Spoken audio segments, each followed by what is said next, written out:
I call to order the regular board meeting for Monday, March 30th, 2020 of the Ridge-Niles School District Board of Education for District 64. Carol, would you please call the roll? Sure. I just had to unmute myself. Sotos?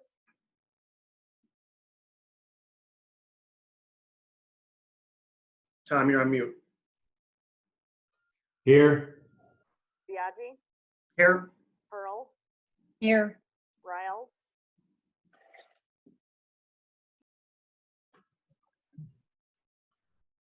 Larry, you're on mute.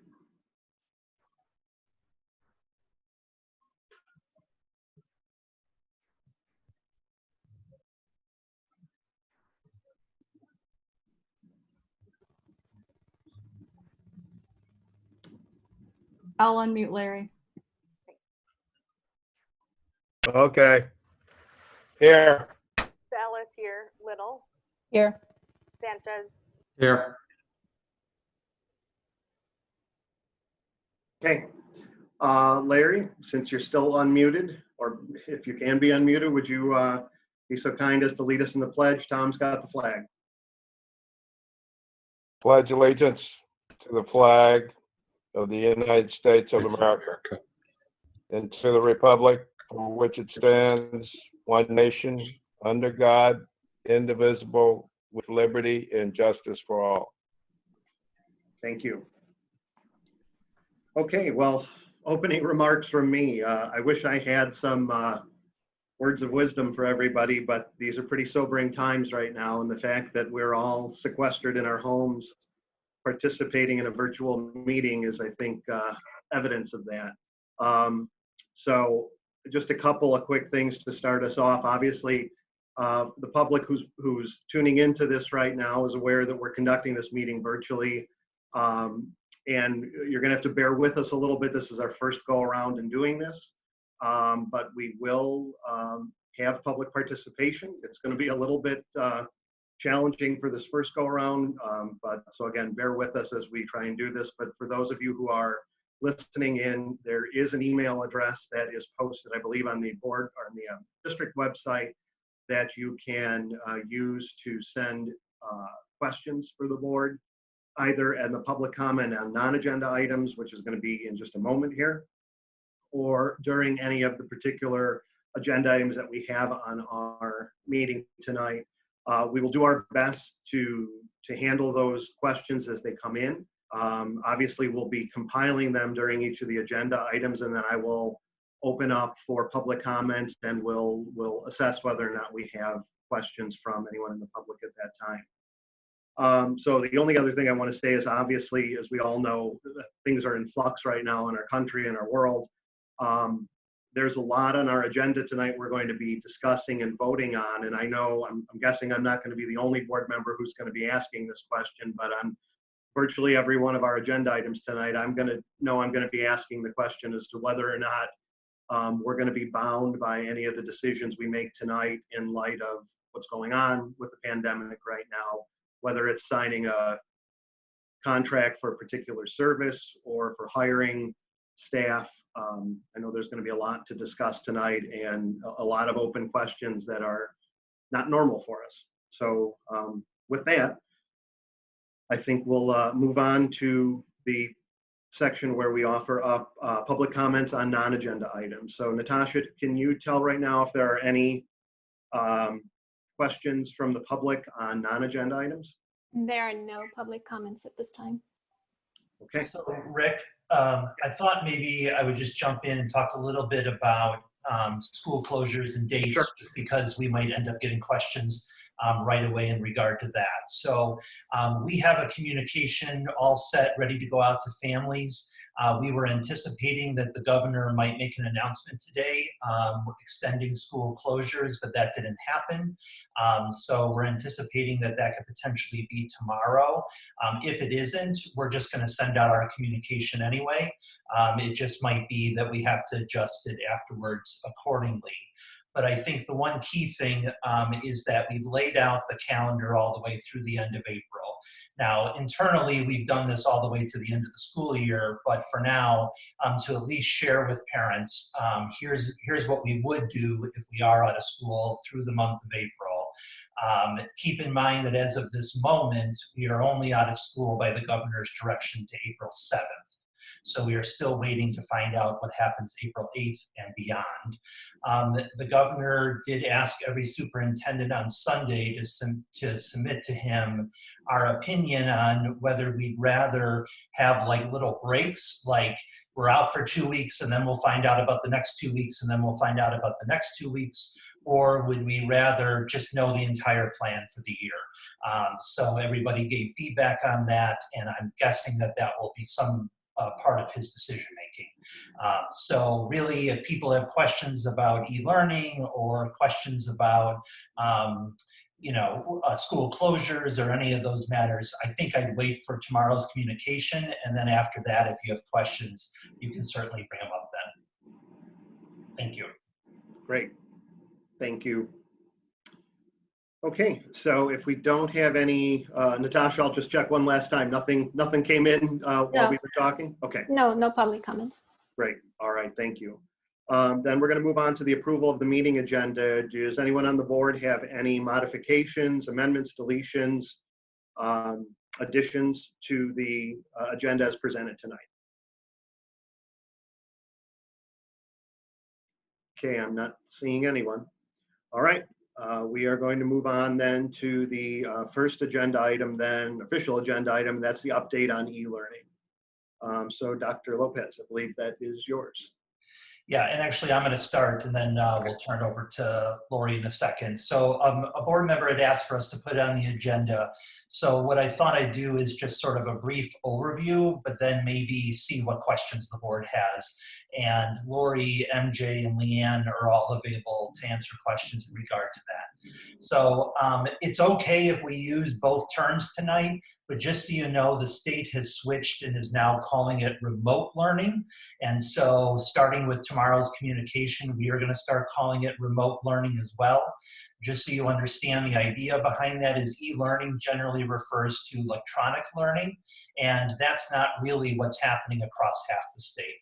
So the governor felt it was better to call it remote learning instead, and so we'll go forward with that term. What we are going to do is that we have laid out a calendar of days of all the days that there will be remote learning going on, what was formerly e-learning. But what the governor has also built in is 5 planning days that each district has, and they should use them however they wish throughout the school year, between now and the end of the school year, to be able to plan for e-learning. So we've spaced those out and we have those set up in the calendar as well. We're also continuing to work with our staff onto more and more video conferencing and more recording of lessons to be able to send to students. So those are things that we're continuing to talk about and continuing to develop. So parents should start to see more and more of that as time goes on. I'm trying not to preemptively share too much that'll be coming out in tomorrow's communication, but at least just wanted to be able to give you that overview as well. I have received tons of positive comments from parents and staff about everything so far, but obviously as the more time goes on, people are going to be more concerned regarding their students' learning and what all of this means. So a lot of that is still yet to be determined, depending on how long we're out of school, and decisions will have to be made along those lines. I can say that all the days we've missed already and all the days that we would miss coming up do not have to be made up. So we would not have to extend the school year in any way and don't plan on doing so. So with all that being said, are there any questions for the board that we could answer in regard to e-learning or remote learning? I mean, I think I'll have questions, but I guess I'll wait until Lori does her presentation. She might cover it. Or so I have a question. Is it okay? Yes. Okay. Today I was helping my daughter get on with one of her teachers so that they can do a video conferencing and they were using something Meet. Google Hangouts Meet. They were Yeah, using Google Hangouts Meet. Yeah. And it did not work well at all. They had Mhm. teacher had to get off. There was multiple students on there. He had no control over muting them. He asked all the kids to mute themselves. Some of them muted themselves, some of them didn't. Kids were talking over each other. So he was doing it as a test run just to see, how it would work. And I got on the phone with him afterwards because I was on with them while they were doing it because I was helping my daughter. And I don't know, are they not allowed to use Zoom? Actually, they have access to several remote meeting platforms. Zoom is one. Google Hangout Meet is one. That's the one that I believe the teacher you worked with today was experimenting with. And he actually reached out to me and let me know that he thinks that in that particular format, it might work better with smaller groups of students. But we did do some pretty extensive professional development today on several platforms. And MJ, maybe you want to speak to those platforms because they're all a little bit different. There will be, I mean, of course, there'll be, some startup time as we get things rolling, but we do have several tools that teachers can access. MJ, do you want to talk about what those are? MJ, 1 second. He was under the impression that he was not allowed to use Zoom. He probably, that probably got clarified for him today. Okay. So one of the things that we were doing was trying to embed Zoom in Schoology, which is another program that we're using that enables students to use Zoom in a safer manner. Okay, good. Thank you. Mm-hmm. I have a question. All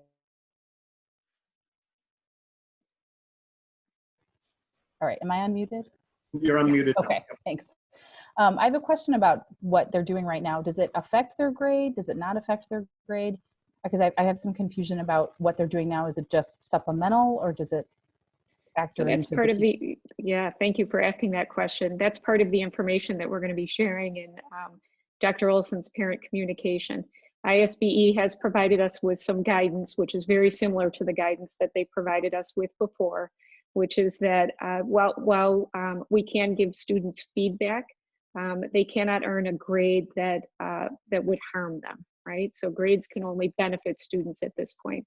So what we're asking our teachers to do using the guidance from ISBE is to look at a pass and an incomplete. Because we don't have the opportunity to really do the kind of refined instruction that we do with students who are in school to enable students to earn a letter grade at this point.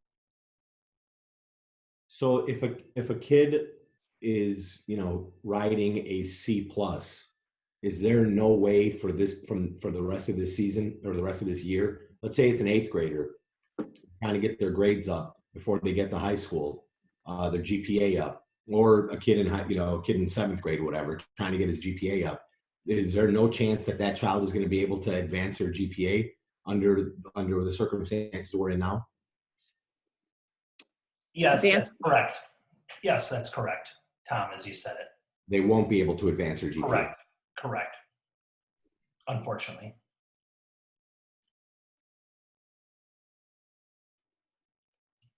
MJ, can you jump in just to talk a little bit about some of the staff development that's occurring today and tomorrow? Sure. We have our instructional technology coaches who are scheduled out throughout the entire week to meet with teachers virtually across all the different platforms.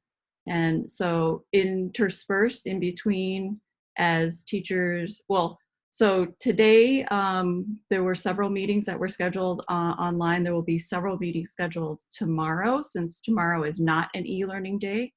And then during e-learning days, there are various office hours that teachers can go in and learn to use particular tools. And they're tools for asynchronous and synchronous video. So how do you create videos? How do you upload them? How do you provide them for your students? For pre-recorded ones, as well as how would you conduct a video conferencing, and here are the tools that we have in our district. Can I add to that? In addition to that professional development, the curriculum team has spent some time creating some sample remote learning boards to provide teachers with support for planning. So, and we did that for the first round, and we'll continue to do that for every round of remote learning that lies ahead. Yeah, I do feel a little bit like a broken record, but you know, as Lori and I even were talking about today, this whole thing has been a tremendous amount of teamwork. From the staff to the administration to the curriculum specialist to the technologists, everybody kind of working together in order to pull this together, and then obviously the students and the parents as well. So, you know, while it isn't an ideal situation, I think that people have really banded together really well, and we're transforming to this new way of learning, unfortunately, in a very short period of time. How are we making sure that all of the students have internet access or hotspots or enough devices? So are we just leaving that up to the individual teachers to make sure that students are participating, or is there some type of you know, like extra check that we're doing? So we've communicated with families and asked them to follow up with principals if they don't have access to a device or a hotspot. And then MJ and the tech team have developed a process for parents to get in contact with them in the event that we could provide some additional support for families. So is some of that done by phone if we think the family isn't checking their emails, or maybe they have a problem with the English language? Yes.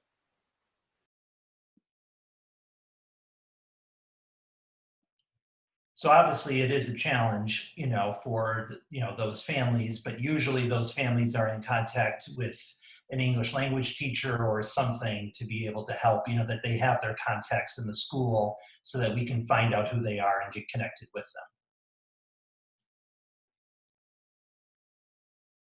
And I really appreciate everything teachers are doing. I think as an online educator, it's a big paradigm shift. And so I do think the kids or parents who I've spoken with, kids are craving connections. So I think if some of that synchronous meetings, even if it's small groups, I think that we all are, you know, we're living in social isolation right now. So I think if we can help to make some of those synchronous meetings and connections, I think the students and the teachers will value it.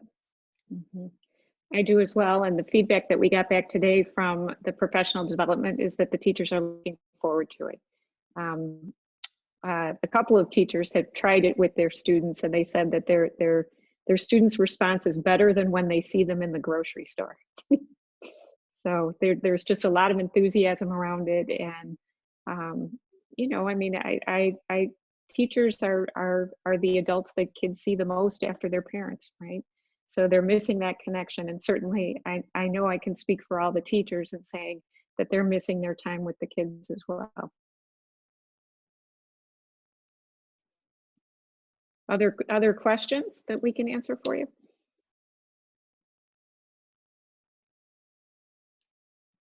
All right, if there's nothing else from the board, Natasha, anything from the public on this issue? No comments. Okay, one last shot for everybody on the board right now before moving on to the next topic. I have a question. So is District 64 the only one not allowing grade improvement, or is that across the state? Really, some things are local decisions. What the state has said is that students can't have their work that happens during remote learning time harm their grades. We were very lucky as a district because we transitioned to trimester 3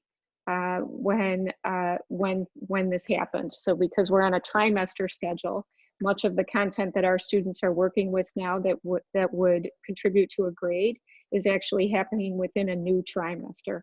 So our grades for trimester 3 will look like pass incomplete. At the high school, they might be doing something different if they're on semesters, for example, or in schools where there's sort of an annual progress report, it might look a little bit different. Yeah, 207 is allowing great improvement. So that's something we're not going to do in District 64. Well, I think that makes sense for a high school where they, are on a different recording cycle than we're on. But because our grades aren't necessarily summative at the end of the year, and we just turned over to trimester 3, we're really going to follow the state recommendation for pass and incomplete. One of the challenges is that all of our students are in unique circumstances, right? So some students have parents at home who are essentially functioning right now as substitute teachers. They have the capacity and the time to do that. Some students are at home with 1 or 2 parents who are both working full-time and trying to juggle educating their child at the same time that they're trying to work. We've got students at home who are babysitting younger siblings, right, and can't necessarily access remote learning in the way that they'd like to. So because of that variation, what SBE has said is that it's really important to honor those circumstances and allow students to have this opportunity to participate on a pass or an incomplete basis. But thank you, Larry. I appreciate that question. And I think it makes sense at the high school level where they're on a different track.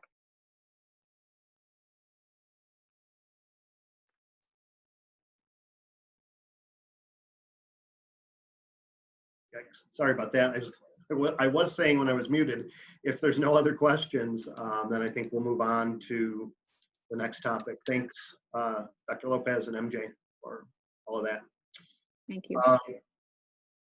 All right, discussion of hand washing capabilities at schools. I know, Carol, you brought this up and wanted to add this to the agenda.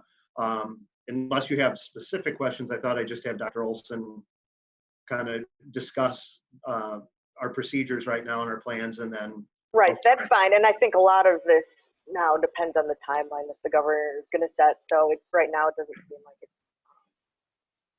necessarily an urgent thing, and there is time to plan for it. And there might even be more time to plan for it. So yeah, that's fine. So I can give a little information, just that, pretty early in this process, as soon as we started to see where this was going, Ron jumped on and started ordering supplies from multiple vendors.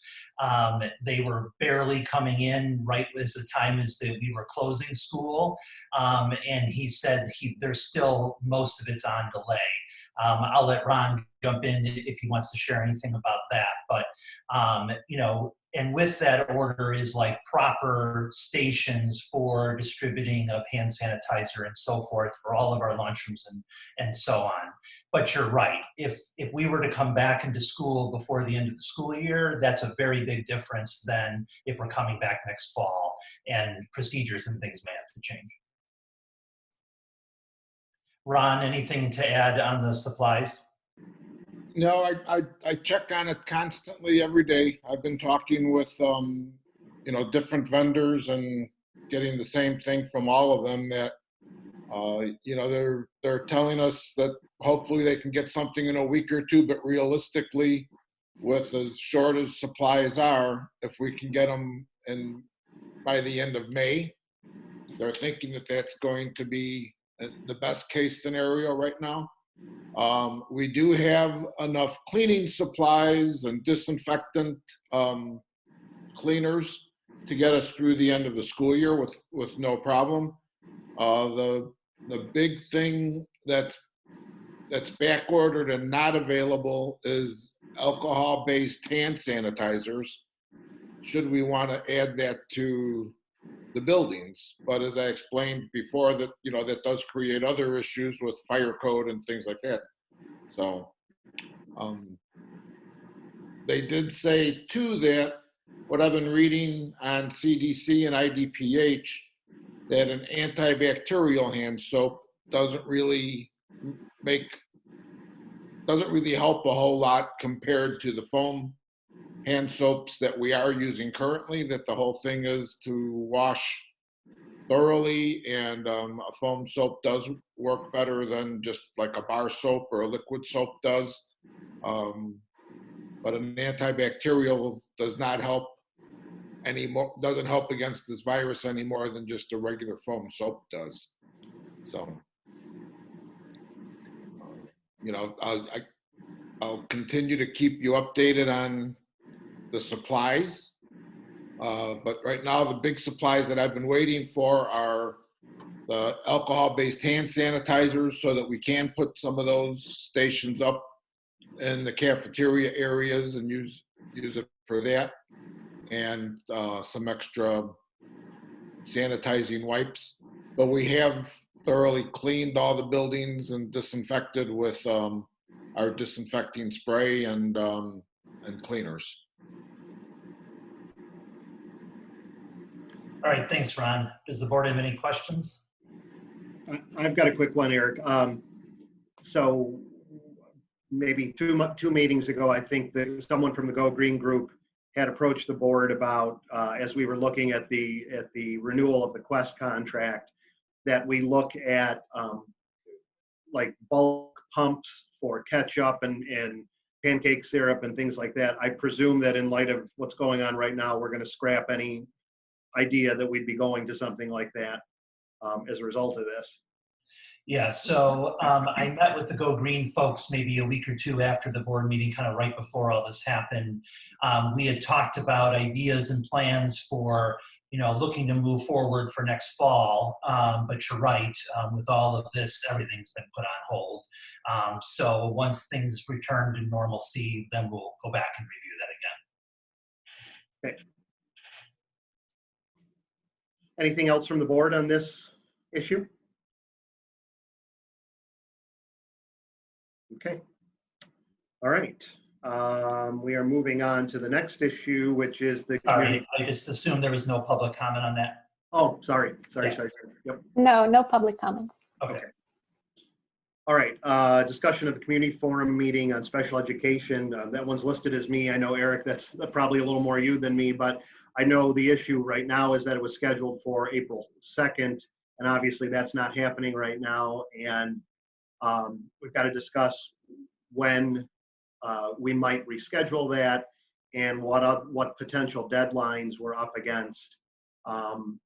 If there were any action to be taken by the administration in terms of changes to the curriculum and the offering of services, when we would have to have this meeting in order to be able to put those into motion for next school year. Yeah. So first of all, I know that there were some questions from the board in regard to, you know, would it be okay if more than 2 board members attended a meeting like this? So I talked with Tony Louisi. He can certainly jump in if he wants, but as long as we, you know, board members aren't sitting together and talking about, you know, whatever the presentation is, and they're answering questions or are a part of the presentation or anything like that, then if they're just attending as parents or community members, then it's perfectly fine for them to do so. We don't have to have a special setup, and we're all still in line with OMA. Tony, anything to add about that? He shook his head. Okay. He's still on mute, but I could see no. Okay. Then, as you said, the meeting was scheduled for April 2nd and obviously had to be postponed. Leanne and I have continued to sort of talk is that it's unfortunate because things kind of have to happen in the next month. And if they don't, then we really have to wait another school year. So what we're trying to determine, we wanted to kind of get through this board meeting tonight, but what we want to try to determine is there some way that we can do a presentation to the public and allow the public to weigh in and provide feedback that we can give to the board. So we have a couple ideas about how that could work, and that could be something that we're thinking about going forward with, but that we would either, that in some way or another, most likely if we are going forward, this will be a part of the April board meeting, but we may have to also call a special meeting if we want the board to hear the material more than once or have time to be able to talk it through more than just the one presentation. So I think that's something, obviously also looking for the governor's order of what's going to be that after April 7th. I'm not even sure what our next board meeting is going to look like yet. But once we know more information about that, it is determining it, just as you said. My question's for Tony. So for that said form, would it be easier just to turn it into a special board meeting so that board members can discuss things if they want to and they're not, restricted? I don't think one's easier or harder. It's up to what is the purpose of the meeting and whether or not you're going to have 3 board members or more wanting to together discuss district business or to meaningfully participate. So it really depends on what you want to happen at that meeting. If it was for you guys to be there and to watch it and maybe to only engage as a parent with your own questions, or a community member, but if 3 or more of you are going to get together and talk or debate within that room, then it's going to need to be posted as a special meeting. I mean, there are requirements that go with a special meeting. Obviously, you'll have to have public comments, you'll have to keep minutes, we'll have to use Robert Rules of Order. There's all that stuff that goes with it. But it's really depends on how the board members want to engage while they're there. So in my opinion, if we do not have that as a special meeting, I think we should do a separate special meeting afterwards, which might work also after we see, the reactions of various parents and there's more time to process that. Yeah, that makes sense too, to have one immediately following the actual event.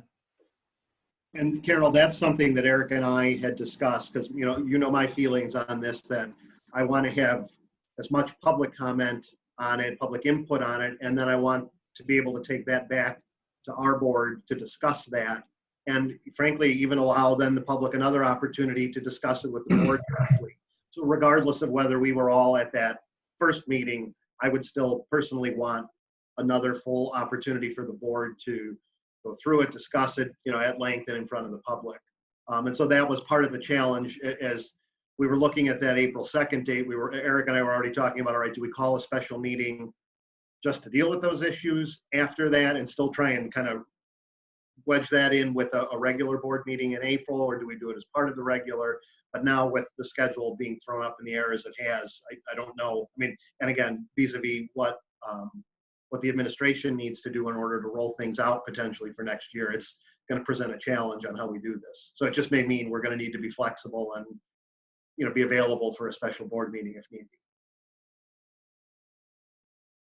Exactly.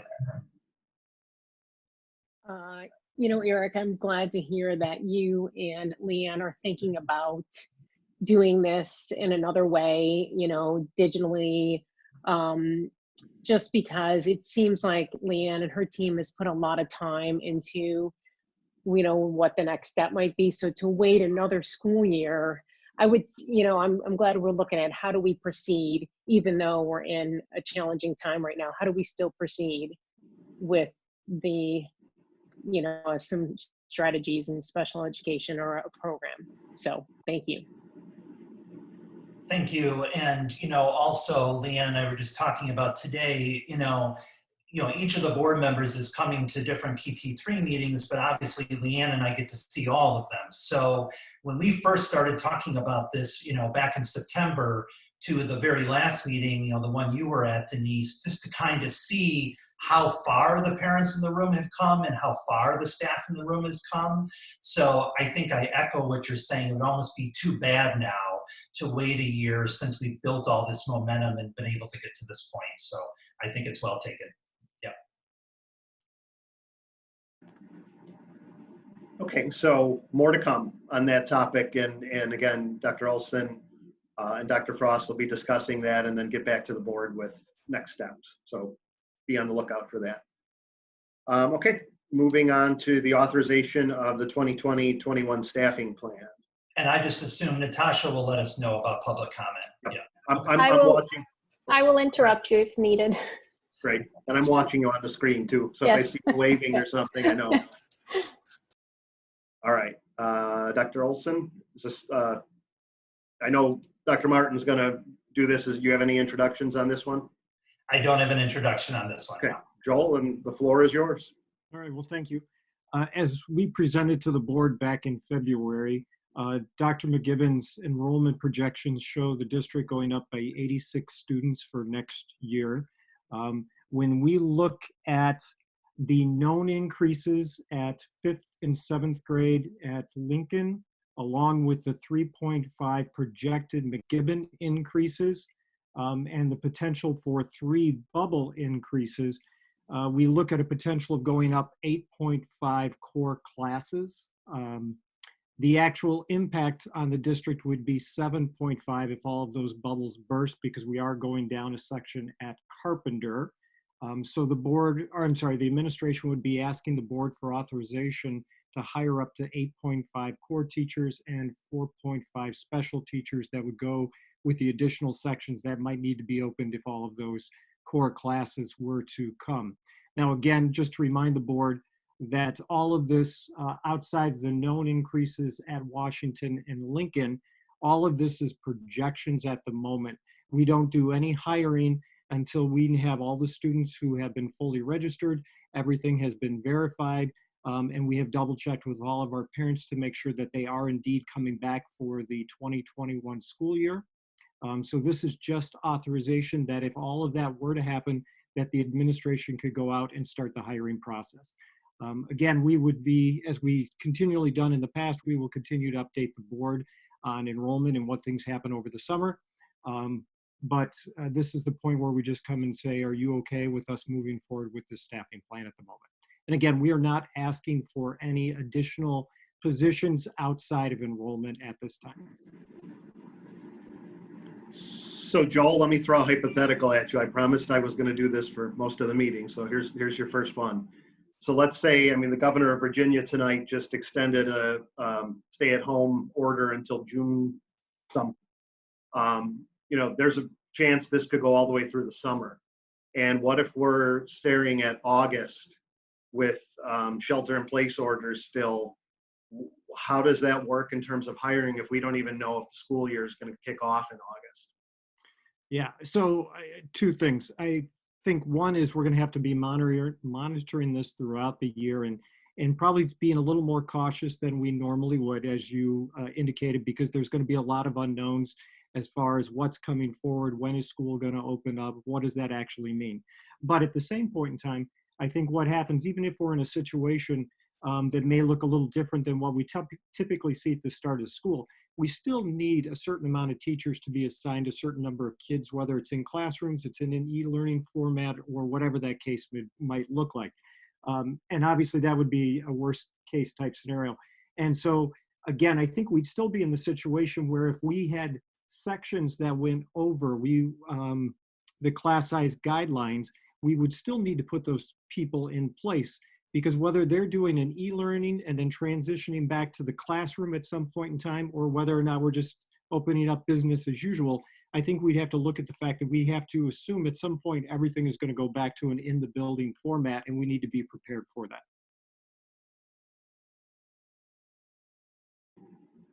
Okay. Any other discussion from the board or questions for Joel right now before we entertain the motion, and then we can go into specifics at that point? And if not, if someone wants to make the motion, that'd be great.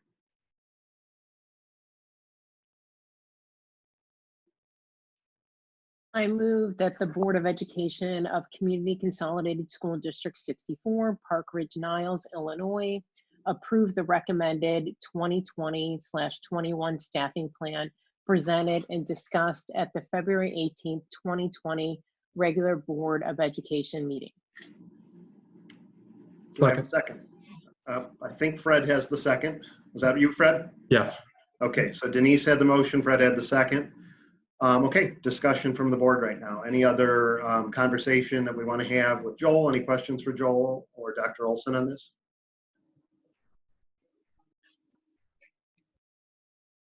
Okay.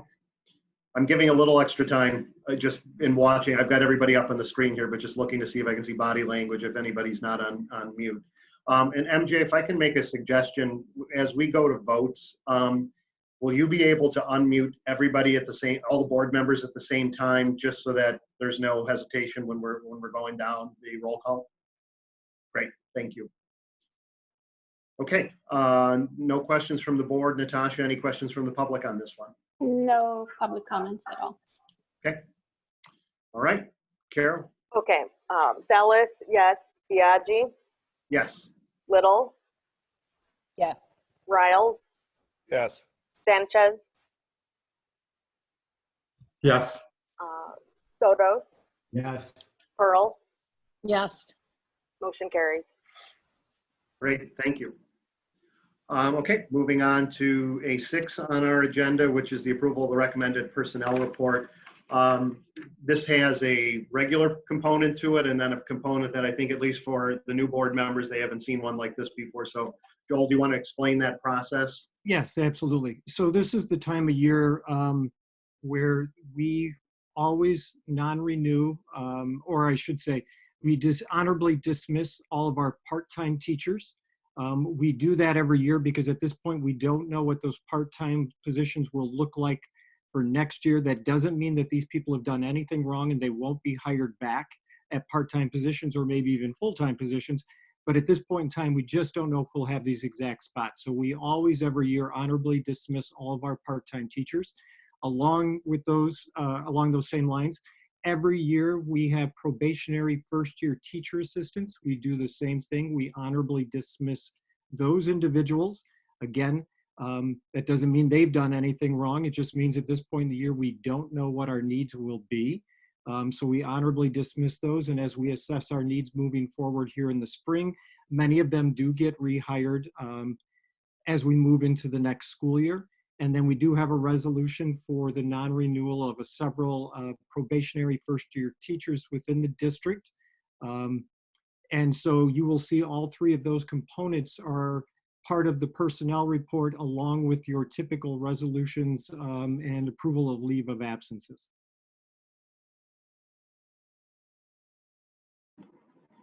Great. All right, so why don't we take the motion right now, and then we can go into further questions there. So if someone could make the motion.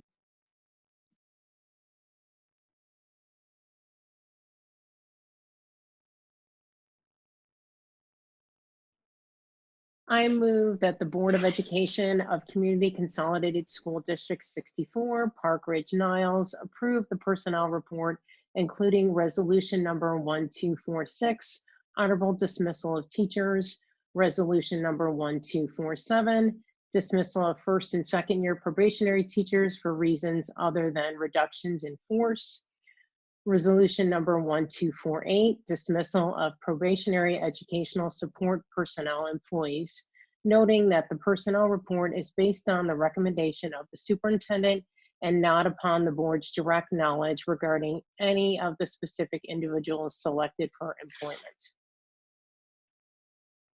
There's a second. A second.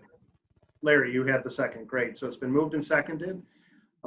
So I just want to caution everyone, if there are specific questions on any of the people in this report, we're going to need to go to closed session to discuss those.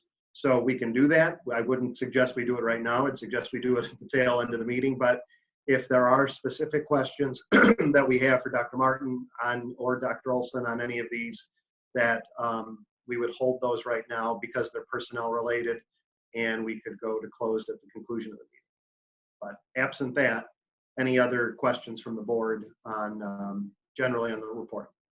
No, I don't have general questions before this meeting. Joel and I emailed, and I did have questions about some of the resignations because normally we, get some info about them. This time we didn't get a chance to, and he was going to call me, and the two of us were going to discuss that. But if anyone else wanted to, I think it would be good just to, save it for the end of this meeting and for closed session, so it won't just be, that phone call between me and Joel. But that's up to, the other board members too, if they did have questions about the resignation. Yeah, I'm fine if there's others that want to go into closed at the end of this. I mean, if Joel, if you're planning to stay until the end, I don't want to make you stay longer than you were already planning. Well, I'm free for the night. Okay. You don't have a long commute, right? Yeah, exactly. Right. Okay, well, I'll tell you what, why don't I let everybody ponder that? Well, let me ask this. I guess this is two things, because potentially, I guess if there's something that comes out in that conversation that might impact your vote, we would have to postpone the vote in order to do that. Now, if everyone's comfortable taking a vote on it right now, we can do that, and we can still get questions answered in a closed session. Tony, I'm looking at you on the Brady Bunch screen here, but I assume there's no issue with doing that, right? Not legally, just the ability to jump into close and back into open. And as long as we can do that technology wise, then Yep. because you'll have to, under the one scenario we act now, we don't, we'll help come out of close just to adjourn. Right. So I'm looking at MJ, probably more a technology question. I'm running the question through my head because this is a public meeting and it's set up to be a public meeting at this point. So we do have attendees. And I'm trying to figure out how we would have them dismissed and then go back into open. The only way that I've seen districts do that in the short time I've been doing this now is to set up a whole different meeting with a whole different ID code that's only given to the individuals that are going to be having access to that meeting. That's what I figured. So I can go ahead and do that if that's what you would like to do. MJ, is there a way, there's no way under the Zoom technology to sequester basically the board away from everybody else who's on this, to have a sidebar conversation and then come back? It's nothing that I have prepared to do. There are things called rooms that we might be able to set up, but I don't know if those are, I'm presuming they wouldn't have public access, but I don't know. Okay. All right. Well, so let me ask the board this. Is there anyone of the board who's uncomfortable taking this vote right now without having that conversation with Joel? Or are you comfortable with doing it and getting that information potentially after the fact, whether it's one-on-one phone calls or whether we hold it to the next meeting and discuss it at that point? I'm fine with voting now. Okay. Anyone else have any concerns one way or the other? I'm looking at heads nodding, so I think we're okay. All right. So let's plan on, Carol, why don't you have your conversation with Joel, and anyone else on the board who wants to have a one-on-one conversation with Joel about what's in this can do so. And then if we decide we need to have a conversation as a board in closed session, we do that at the next meeting. Does that sound like a plan for everybody? Yeah, that works. Okay. All right. So then any other general questions from the board, not specific to any of the individuals in this report? Okay, Natasha, anything from the public on this? Nope. Okay, Carol? Sure. Is everyone unmuted before I start? Yep, looks like, yeah, looks like it. Rebecca, you're muted. Oh, yeah. There you go. Okay. Let's see, random call. I think I'm just looking at the little list that Peter gave me. Okay, I think I was at number 4. Little, Yes. Biaggi, Yes, Sotos, Tom's muted. I don't think we read the actual. No, we didn't. You're right. Oh. My goodness. You are absolutely right. No, we did. We did. I don't think, Yeah, we did. Denise did. This did it, was- right? Yeah, Denise read it and Larry seconded it. okay.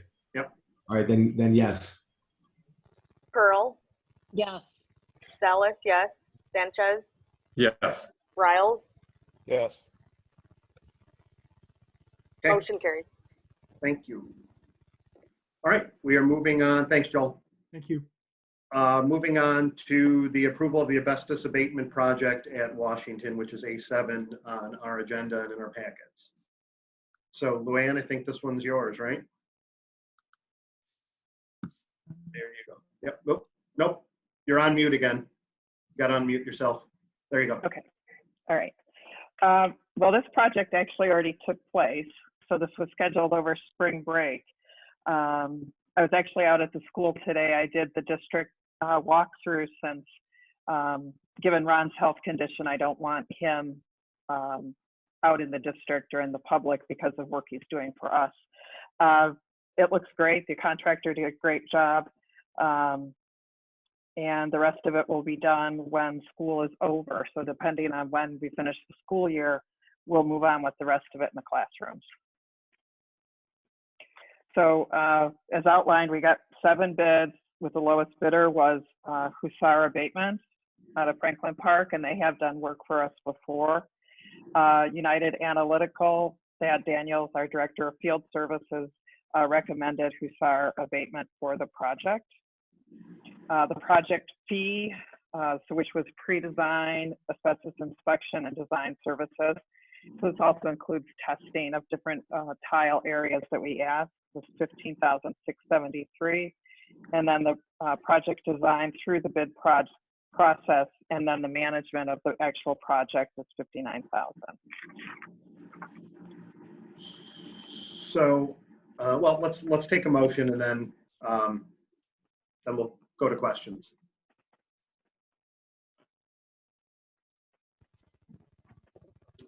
I move that the Board of Education of Community Consolidated School District 64, Park Ridge-Niles, Illinois, approve the Washington asbestos abatement work to Hussar Abatement Limited in the amount of $132,140.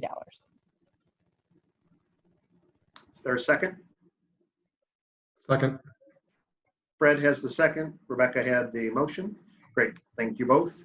My question is just procedurally, I mean, I understand that the work got completed, and I'm guessing that some of this had to do with the messiness of our schedule over the past couple of weeks, but how procedurally do we have work that's done that wasn't approved by the board? I mean, I know the project was approved by the board, but this bid was not approved by the board, and the work was done anyway. How legally does that occur?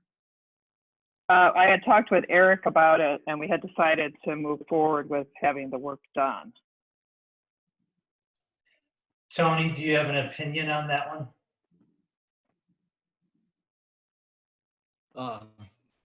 As you've already noted several times, we're in a really trying circumstance right now. So what you would do legally at this point after the fact is you would take action like you do tonight to ratify the agreement. And then that would make it legally binding after the fact. And it's really, unfortunately, like a lot of situations that we're dealing with over the past few weeks, you do the best you can with what we have right now. And I'm assuming this was a function of the board meeting being probably delayed. The work was already set to be done. The bids were in, and probably made a decision that, knowing the board had approved the project, that we would just ratify after the fact, which again, legally is something we're going to be recommending a lot with boards and superintendents that have to take action on an emergency basis due to the current pandemic. So to clarify, the work itself hasn't been done. It has. It has. All the work, all 132,000 of it? Except for the parts that'll be done over the summer. And when was that work done? Last week, I did the walkthrough today with the contractor and with the project manager.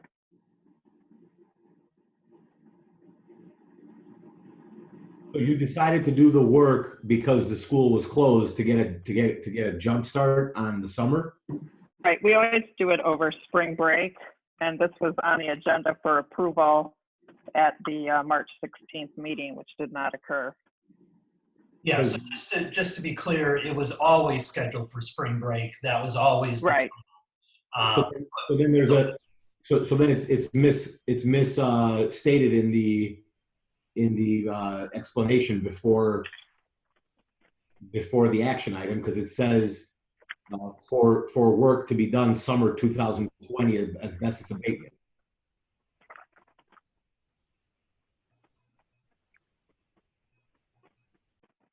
Well, there's I'm somewhat, not sure. It's in your report, Luann. It's like the third paragraph from the end on page 1 that Tom's referring to. Bids were done on February 25th. Oh, okay. We call it summer 2020 because any work that we're starting to do now is really related to summer 2020. But in the paragraph above, we did note that some of the asbestos abatement would take place over spring recess. Okay, so the reason I bring it up is to help clarify that this work was supposed to be done over spring break, and due to everything that's going on here and having to have canceled, if we would have had our meeting as scheduled prior to this video conference meeting, we would have voted on this before the work would have happened? That's correct. Okay.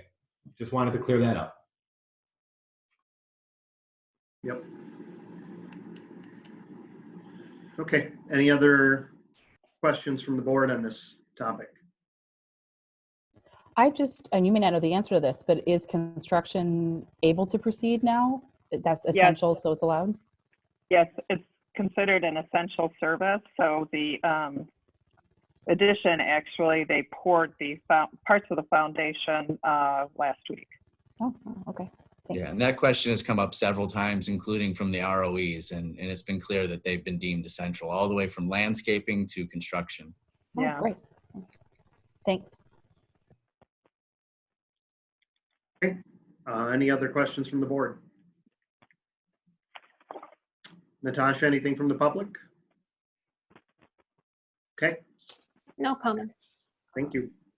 Can everyone unmute themselves? Yep. Tom, okay.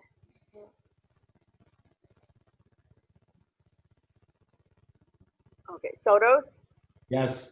Little, Yes. Sanchez, Yes. Riles, Yes. Biagi, Yes. Pearl, Yes. Zellis, yes. The motion carries. Thank you. Thank you. All right, and we're now on to part 2 of that, which is the flooring project at Washington. So Luann, this one's yours as well. Yes. So the flooring has not started, obviously. So we did go out to bid for doing the flooring. This includes the flooring also in the new addition, and then putting the sport court down in the multi-purpose room. Last year we had just put down a vinyl to get us through this year. And this summer we're coming back with a sport court in there, much like if you've been to the new field MPR, it's that type of floor that we're putting in. And then the hallways, and then any of the classroom spaces we had talked to the board about, where we're moving mostly a lot of restrooms in that, so that we're not entering classrooms through, another classroom. So we will be coming back with the luxury vinyl tile, which is what we have been using. We had the bid opening on March 9th, and we received 3 bids. The lowest was from Michael Kautz Flooring for $417,390. Studio GC did meet with them and recommended them for the award. I listed the fees down here for the architectural and project construction management, $39,652. And then the requirement to pay prevailing wage is costing us about $40,000 for this project.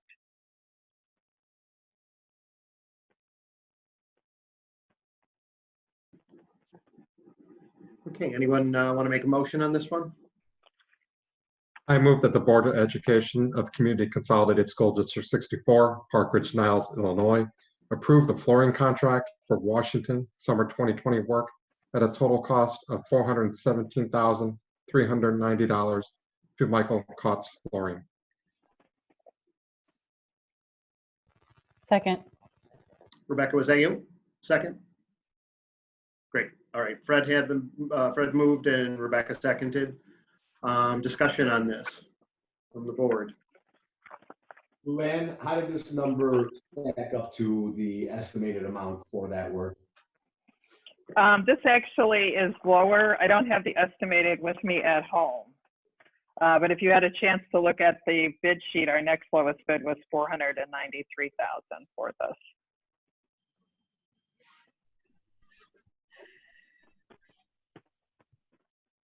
So, okay, so I've got, I guess, a more Debbie Downer kind of question for Luann and for the board to consider. But, if this continues to go on with a near virtual shutdown of our economy for the next 30, 45 days, best projections are we're looking at 30 or higher % unemployment in our country, which is likely then going to result not only in, a good third of our town or more being unemployed, but potentially people defaulting on their loans eventually. I know that right now the president's put a moratorium on foreclosures, but that's a very real chance that could happen 4 or 6 months down the road. And that's obviously going to impact this district pretty dramatically from a financial standpoint. So is a $500,000 project for carpeting in that school, something we want to take on right now, in light of what's going on and the fact that we just don't know where things are going to be in 30 or 45 days or longer.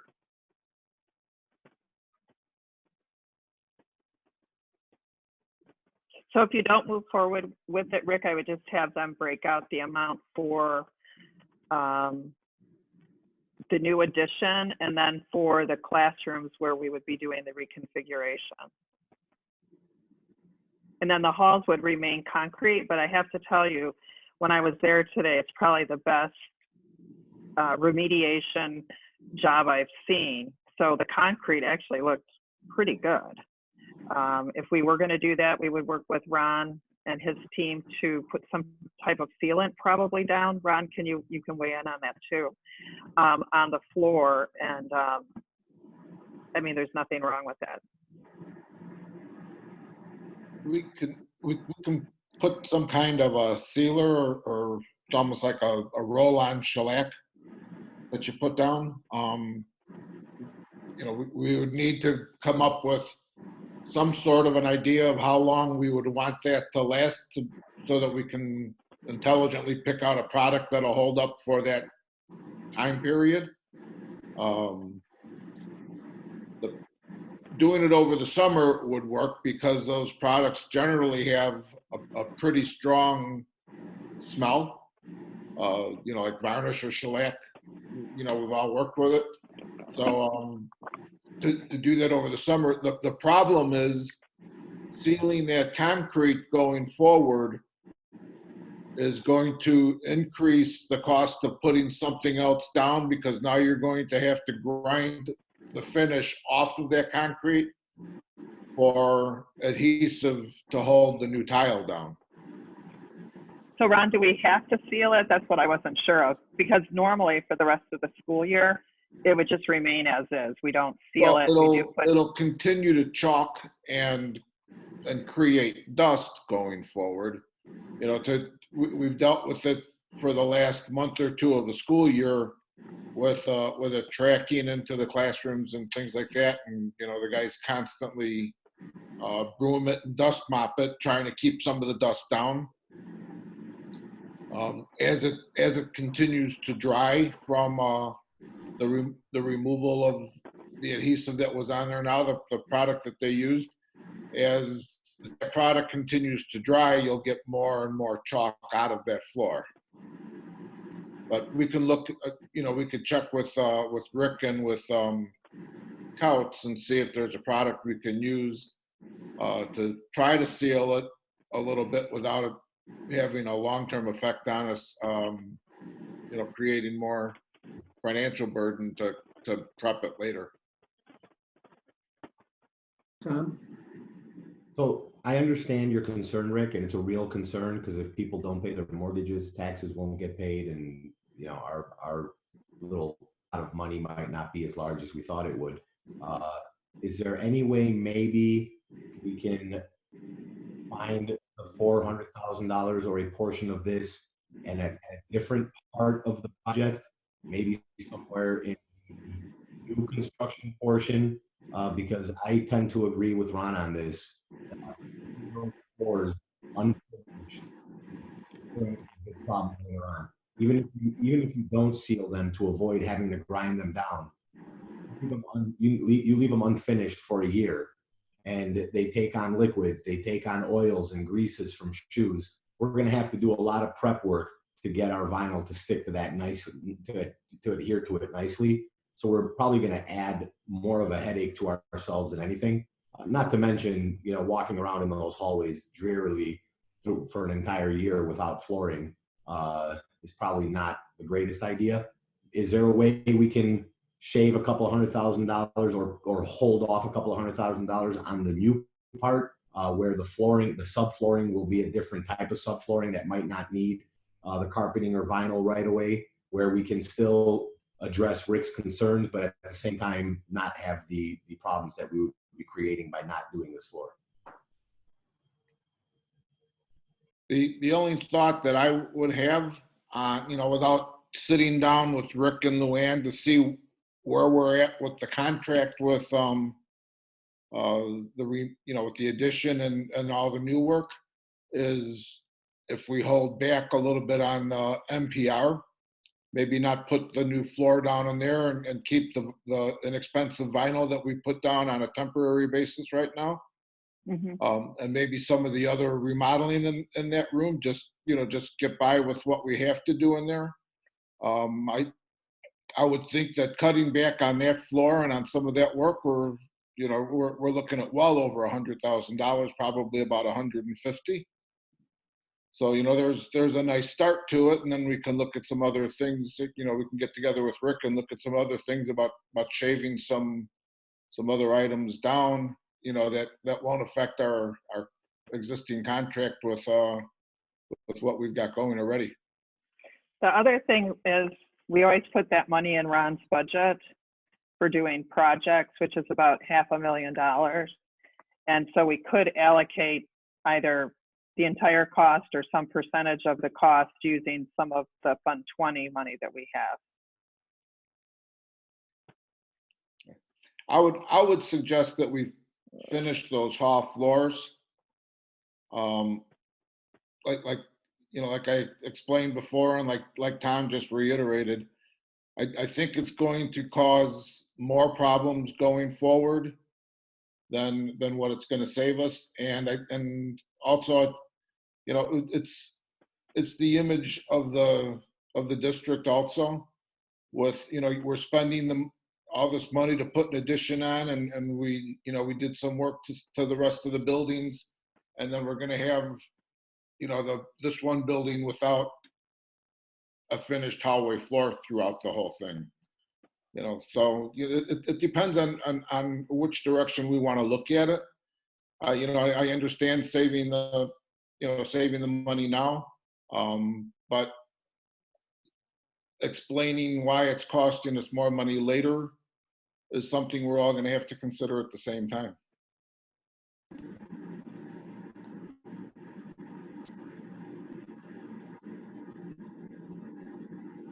Any other thoughts from the board on this? I appreciate your thinking ahead on, how's this going to affect our economy and locally. And I wonder if we, at this point, still continue with this project. It is in motion. It is, and then, we use that, to see what the months and next year brings in or what that looks like.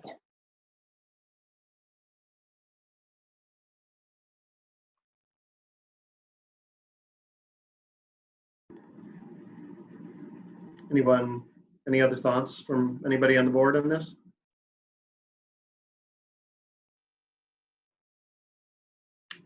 Okay, Natasha, any questions from public? No public comments. Just curious, have we received any public comments so far? So Nothing. far, I keep none. asking this question and getting a no, so I assume that. None so far. You should bring me back every meeting. Okay. Good luck. Again, I appreciate,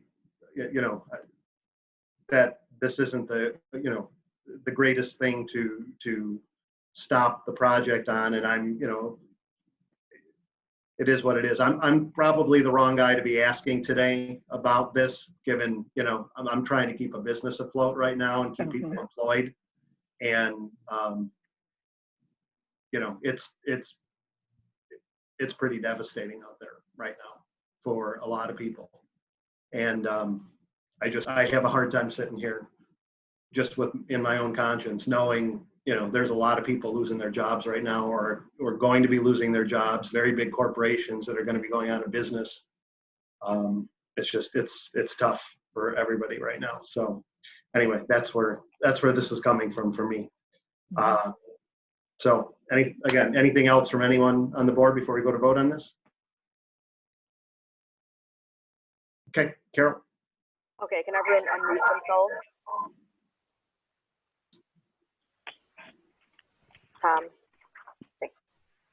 Okay.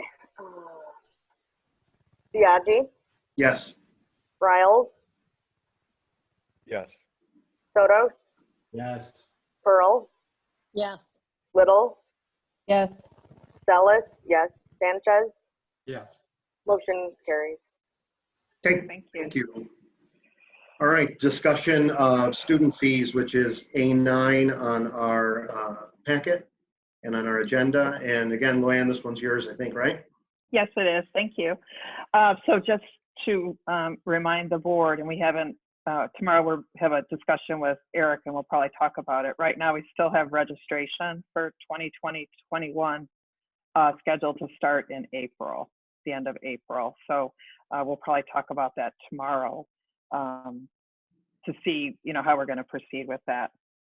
So we did our usual analysis using our same format that we've been using for the last 2 years and looked at our student fees. I hope you all had a chance to go over the pie charts and the list of our fees that we have. We are not recommending an increase this year. We're remaining right around the same amount of percentage for parents paying versus what the district's paying.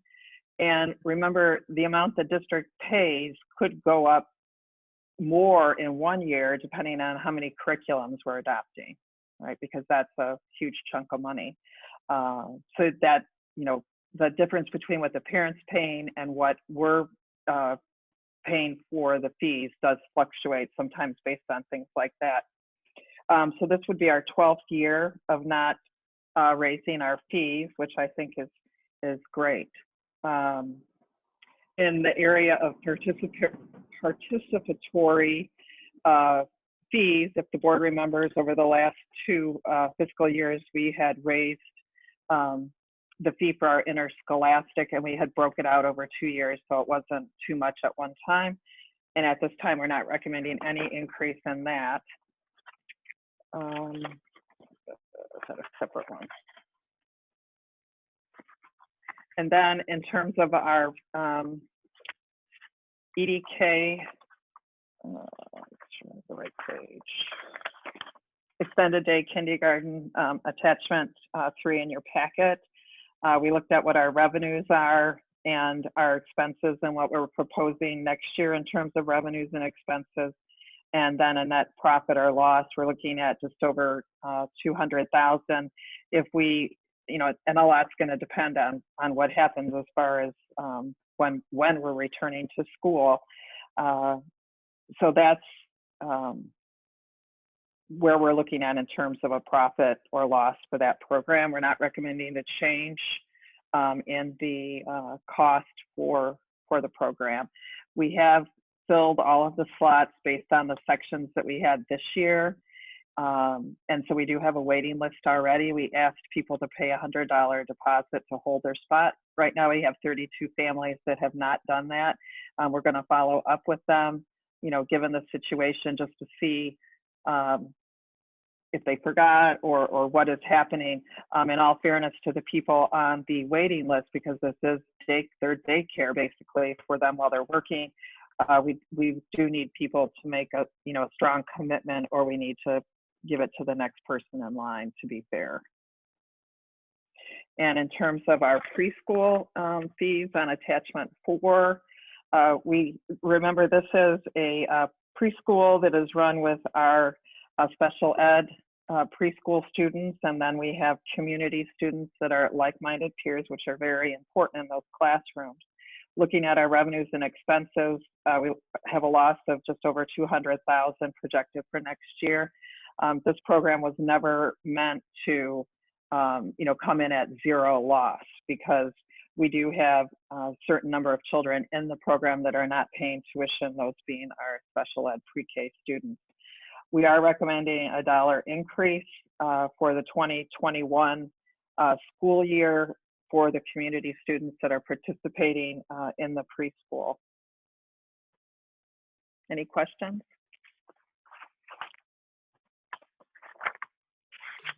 Yes, sir. The composting that we're doing in the schools, is that in all the schools, and how is that being paid, or who's providing that? You want to talk about that now? Yeah, for lunches and that sort of thing. How is that bill being paid? Is that coming out of? We're still not. Oh, we're still not paying for it. Lake Shore Okay. is still not charging us for the composting. Okay. And we are, just to be clear, since you brought it up, we are doing the composting in the kitchens and in the cafeterias at all of the buildings. So it's not just the middle school. Okay, I wasn't sure if the company was still covering the cost of that. Thank you. Right, and if they don't cover the cost, we had talked about we would come back to the board at that point and decide how we wanted to handle that. Great, thank you. You're welcome. Tom, you had a question? I have a question. By raising it $1, how much money does that gain the district? I don't think I have that with me, Larry. I'm sure she gave it to me. I'm sorry, I don't have it with me.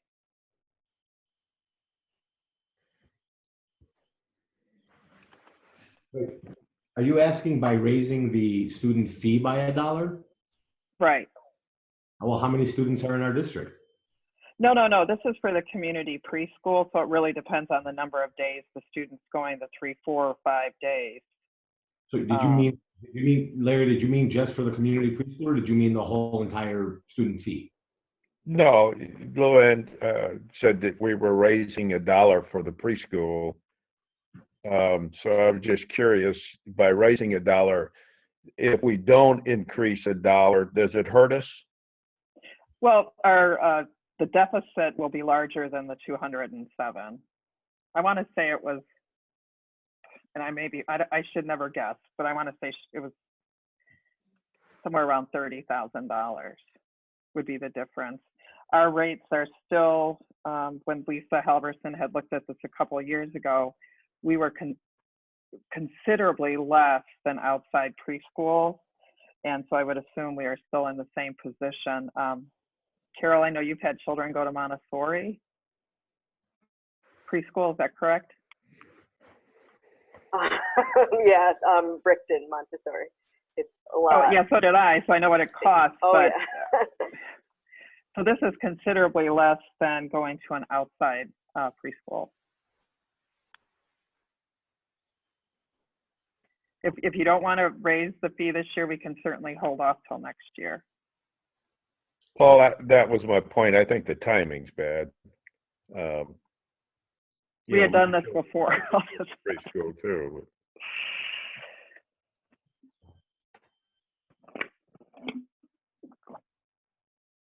All right, well, why don't we do a motion and then we can. I have one question. Luann, do we know the percentage of people that have not paid the student fees? For this year, I believe it's either in this board report or was in the last board report. Natasha, was that in last month's board report? It was in last month's board report. I can pull it up if you want me to.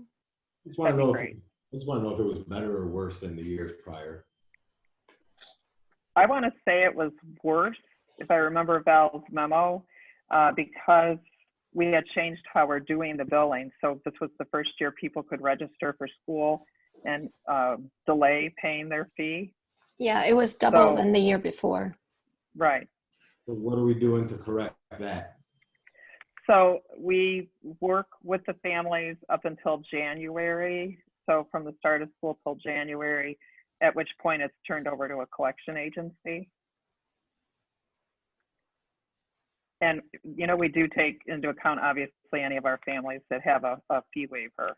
And if somebody calls and, you know, about paying and isn't able to pay, we ask them if they, you know, would like to apply for a fee waiver at that time.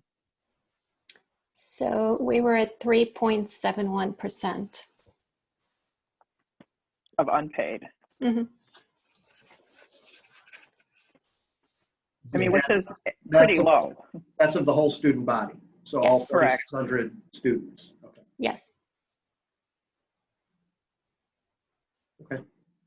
All right, well, why don't we take a motion and then we can discuss this further at that point.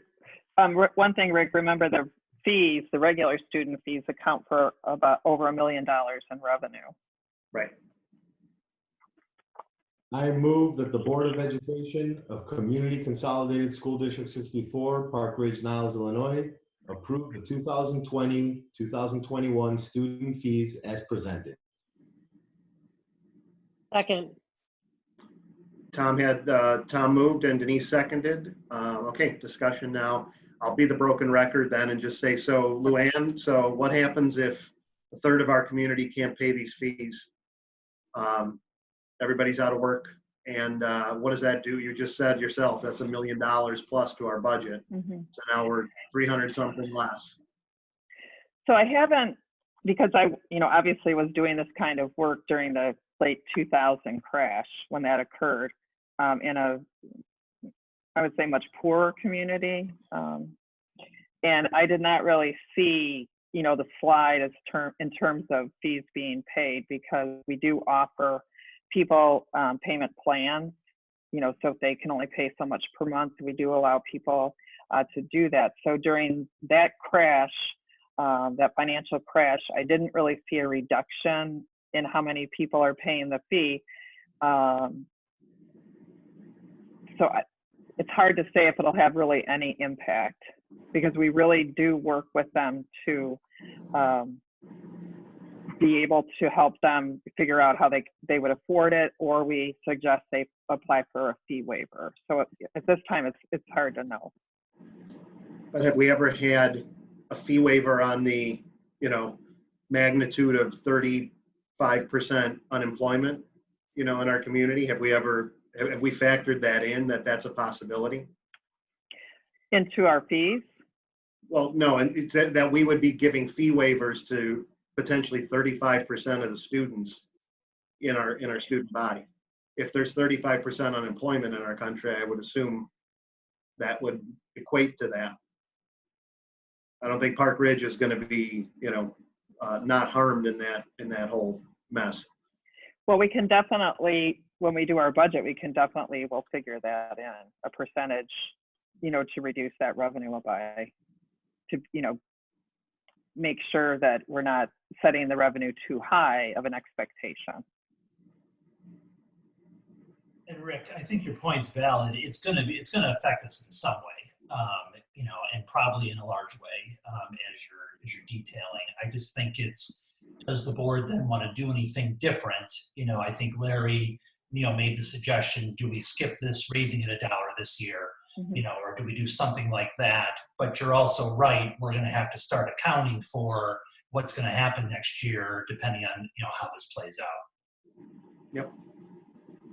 And I wonder when we're sending out the registration materials, and I think the fees are collected at that point, I think we need to really think about our message and the option for a payment plan. If someone is out of work now, at some point, we are not going to be in this situation forever. So at some point, our economy is going to start turning around, and but I think if we can just give that option where folks haven't had a fee waiver before, but might need some help just for the situation that we're in, the crisis that we're in.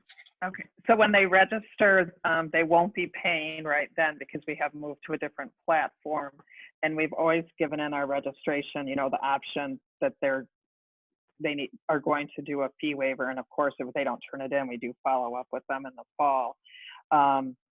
And when we send out the notices because we don't have a formal, setting up payment plan. I mean, I would need another person if we were going to do that for a ton of people.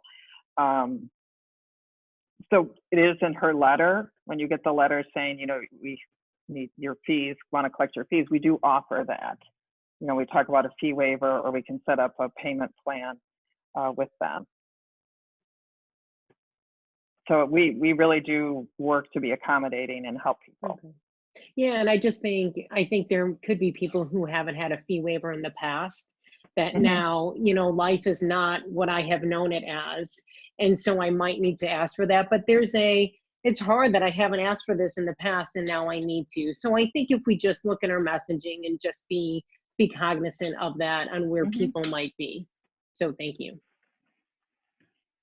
Yep, agreed. All right, any other questions on the fees from the board? And also any interest in modifying the proposed fees, at least as to I don't know, Larry, if I'm speaking for you right now or not, if that was an official proposal to not increase that fee by $1. But if it is, I just think we shouldn't do that right now. If we can put that off a year, then we need to put it off a year. I mean, I actually would, I agree. I agree. got any more agreements? I agree also. Yeah, Raise I your right agree. hand. Yeah. All right. I think we've got a majority of the Wait, Tom- board who says yeah. All right. So. Wait, Tom is shaking his Wait, hand. What is what is the proposal to reduce what? Let's make it clear if we're gonna like. It's to reduce. So right now, the proposal we have in front of us and the motion we've read is to, in addition to all the other fees, to increase the preschool program fee by $1. So if you look on the last page of our packet for A9 in our packet, it shows those fees going up by $1 from 24 to 25 and from 23 to 24 and from 22 to 23. $1 per student. Per week. And how many per student? Per week per student, and how many weeks is that? However many weeks school is. It's close to 40. It's like 38. 40. 38. So we're talking $38 per family, per child. No, because you need to look at if you look at how the increase is set up. So it's per day. So they do 3 days a week, and so she's recommending that the daily tuition be raised. Whoops. Sorry, Yeah. so it's the daily tuition. I'm trying to figure out the impact on per child. So I want to know what the impact is per family. Because you're making it, I mean, it sounds as if it's $1, but then Well, when you break. So Tom, if you look at that last page, if the child is going 3 days a week, then it goes from 24 to 25. If the kid's going 4 days a week, it goes from 23 to 24.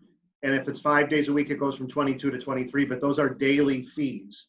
So it'd be tough to run this math right now on a bar napkin to figure out exactly what we're talking about, but roughly speaking, it's 24 bucks on average per day.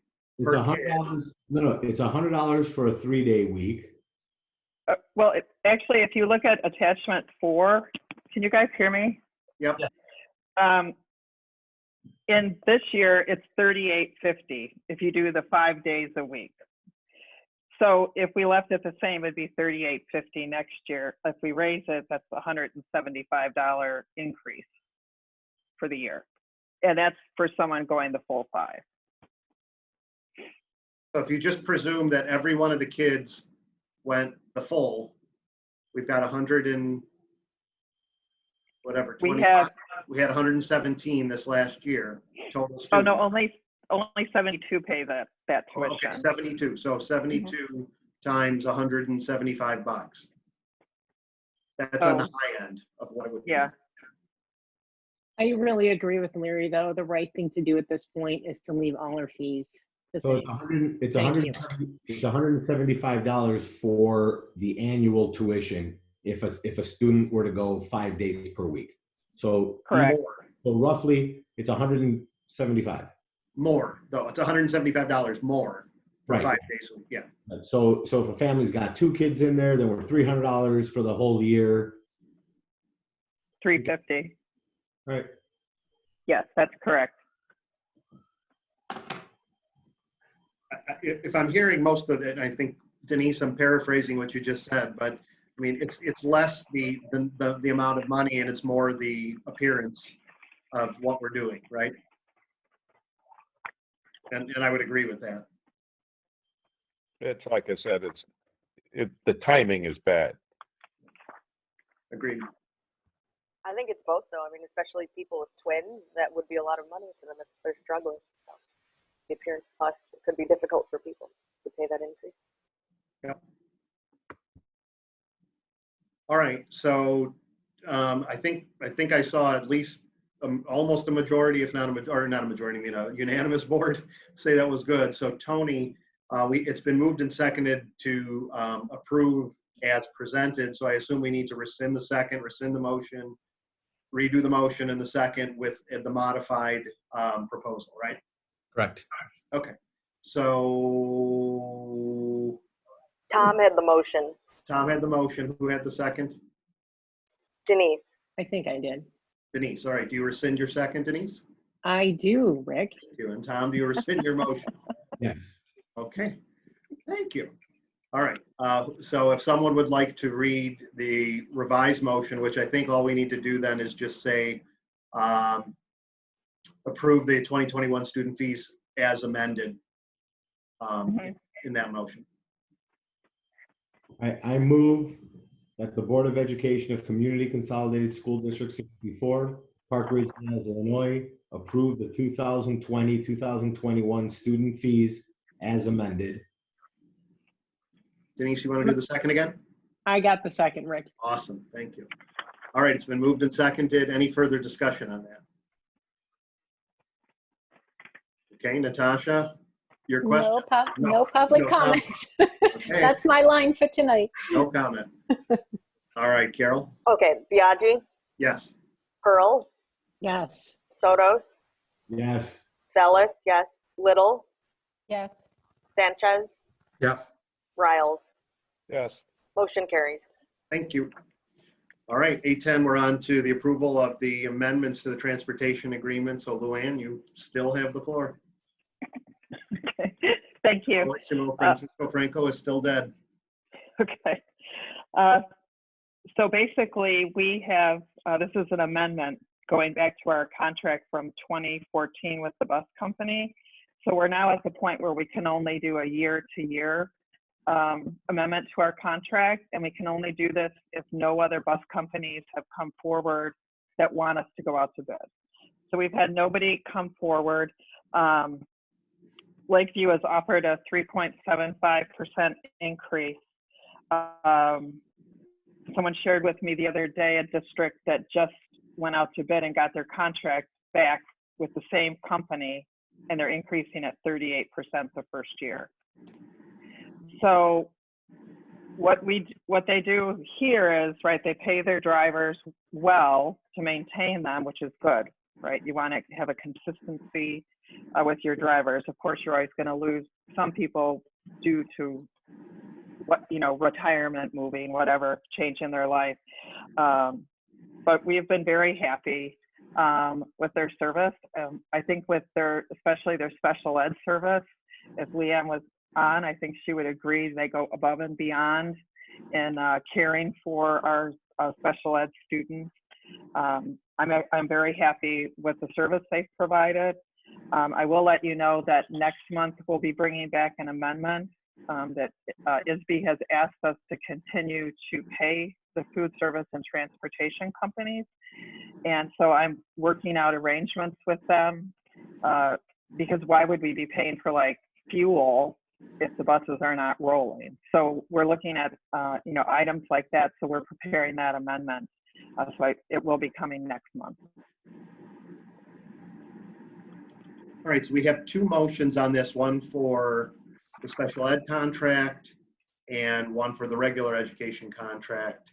So why don't we take the regular education one first, and then we can kind of ask questions, I think, generally about both at that point. I move that the Board of Education of Community Consolidated School District 64, Park Ridge-Niles, Illinois, approve the third amendment to the regular education transportation services contract to Lakeview Bus Lines, Inc. at a 3.75% increase in the current rates for the regular transportation. Second. Fred has the second, Tom has the motion. Okay, so sorry, doom and gloom question again. What are we paying right now, Luann, to Lakeview when they're not moving a bus for us?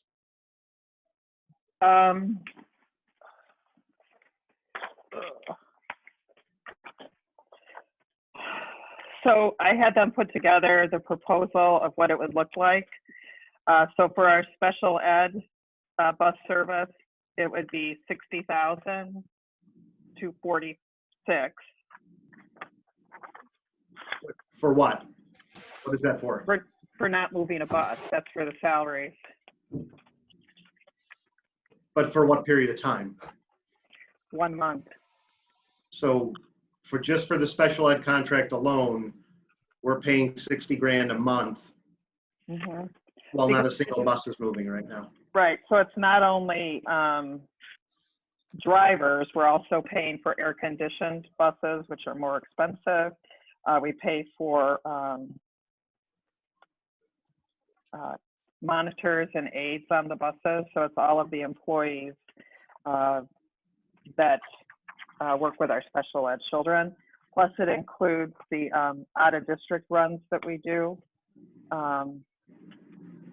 to different schools. So that's special ed. What's the regular ed then? Okay, so we have homeless also. Regular ed is $38,484.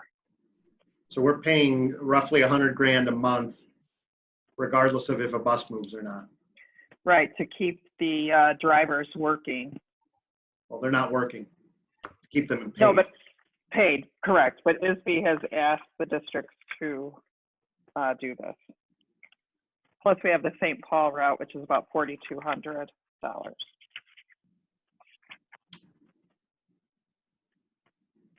Okay, and so that's in the next contract as well too. The renewal is going to include that same level of payment if August rolls around and we don't have school? You mean, will they put, what we can do is we can tell them, we can put in the amendment that the increase will not take effect until school goes back. But we'd still So be when obligated under the current contract. Right, so this contract runs through June 30th, right?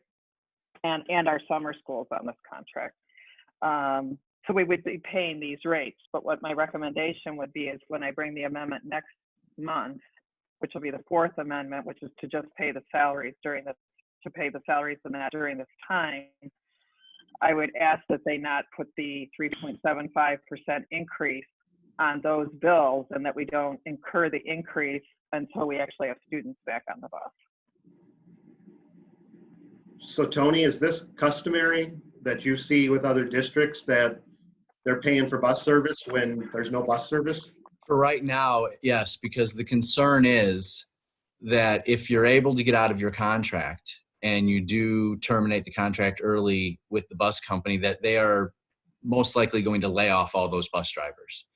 And the bus drivers then will catch on with other bus companies or go to other places or get other jobs. And then when you guys begin school, the fear is that you will not have the same bus drivers or potentially enough bus drivers that you'll need to be able to get kids back and forth to school. So it's almost right now, at least temporarily, people are doing it, and almost all our districts are, to preserve the bus drivers they have that know their routes, that know their kids, and make sure that they're all staying employed with that company. Because, and I don't know, I've not talked to Luann about this, but most of the companies are saying, listen, if you're not going to continue paying us, we are going to lay them all off. And then what position does that put the district in when they do need to start school potentially in May? So our bus company is a small bus company. They do less than 10 districts. So they have been very gracious with these discussions with us and have not been forceful at all. But they would have to lay off the drivers. They would not have the money to continue to pay them. Like most normal businesses, they'd have to lay off their drivers. But they're very small, so they couldn't even accommodate any type probably of pay. Like most normal small businesses that aren't getting money in the door, they'd have to lay off their employees. Correct. Yeah. Yes. Thank you. So having been around when this district had some problems with bus service and having now the last several years having very limited problems with bus service, for the short term, I mean, I hear what you're saying, Rick. You know, if this is a long-term issue, we need to address this somehow. But for the short term, if we're going to go back to school in 2, 3, 4 weeks, it would be a really big problem trying to find bus service if that bus company lay off everybody and bus people went elsewhere. Again, I mean, we can do it, and most likely all those bus drivers are going to come right back to the same company they were at, and they'll start working and pick up right where they left off, and we'll save some money. But if not, we're going to pay double to get a bus company to come out here on an emergency basis. I don't know what the right answer is.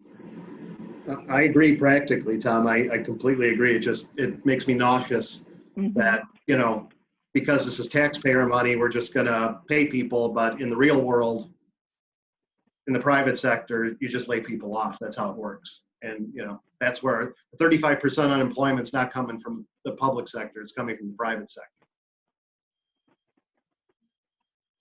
So I haven't laid everybody off yet. let's hope you don't have to. That's not going to last very long. I know. So Tony, I guess my question then is, I mean, I know force majeure goes the other direction really for them, but, you know, so if I assume, first of all, that this contract is scalable in the sense that if we saw a huge downturn in the number of kids in our district, we're not legally obligated to keep the same level of buses and everything going. So that's one. Luann's shaking her head yes on that. But, you know, if this thing were to go out much longer and we were looking at, you know, not going back to school until next January, just throwing a date out there, and we wanted to stop the bloodletting at some point in this, we could do that. We'd be in breach of contract, I assume. That's where we would be, right? I've never got to lay eyes on the contract, so I don't know specific provisions that are in there.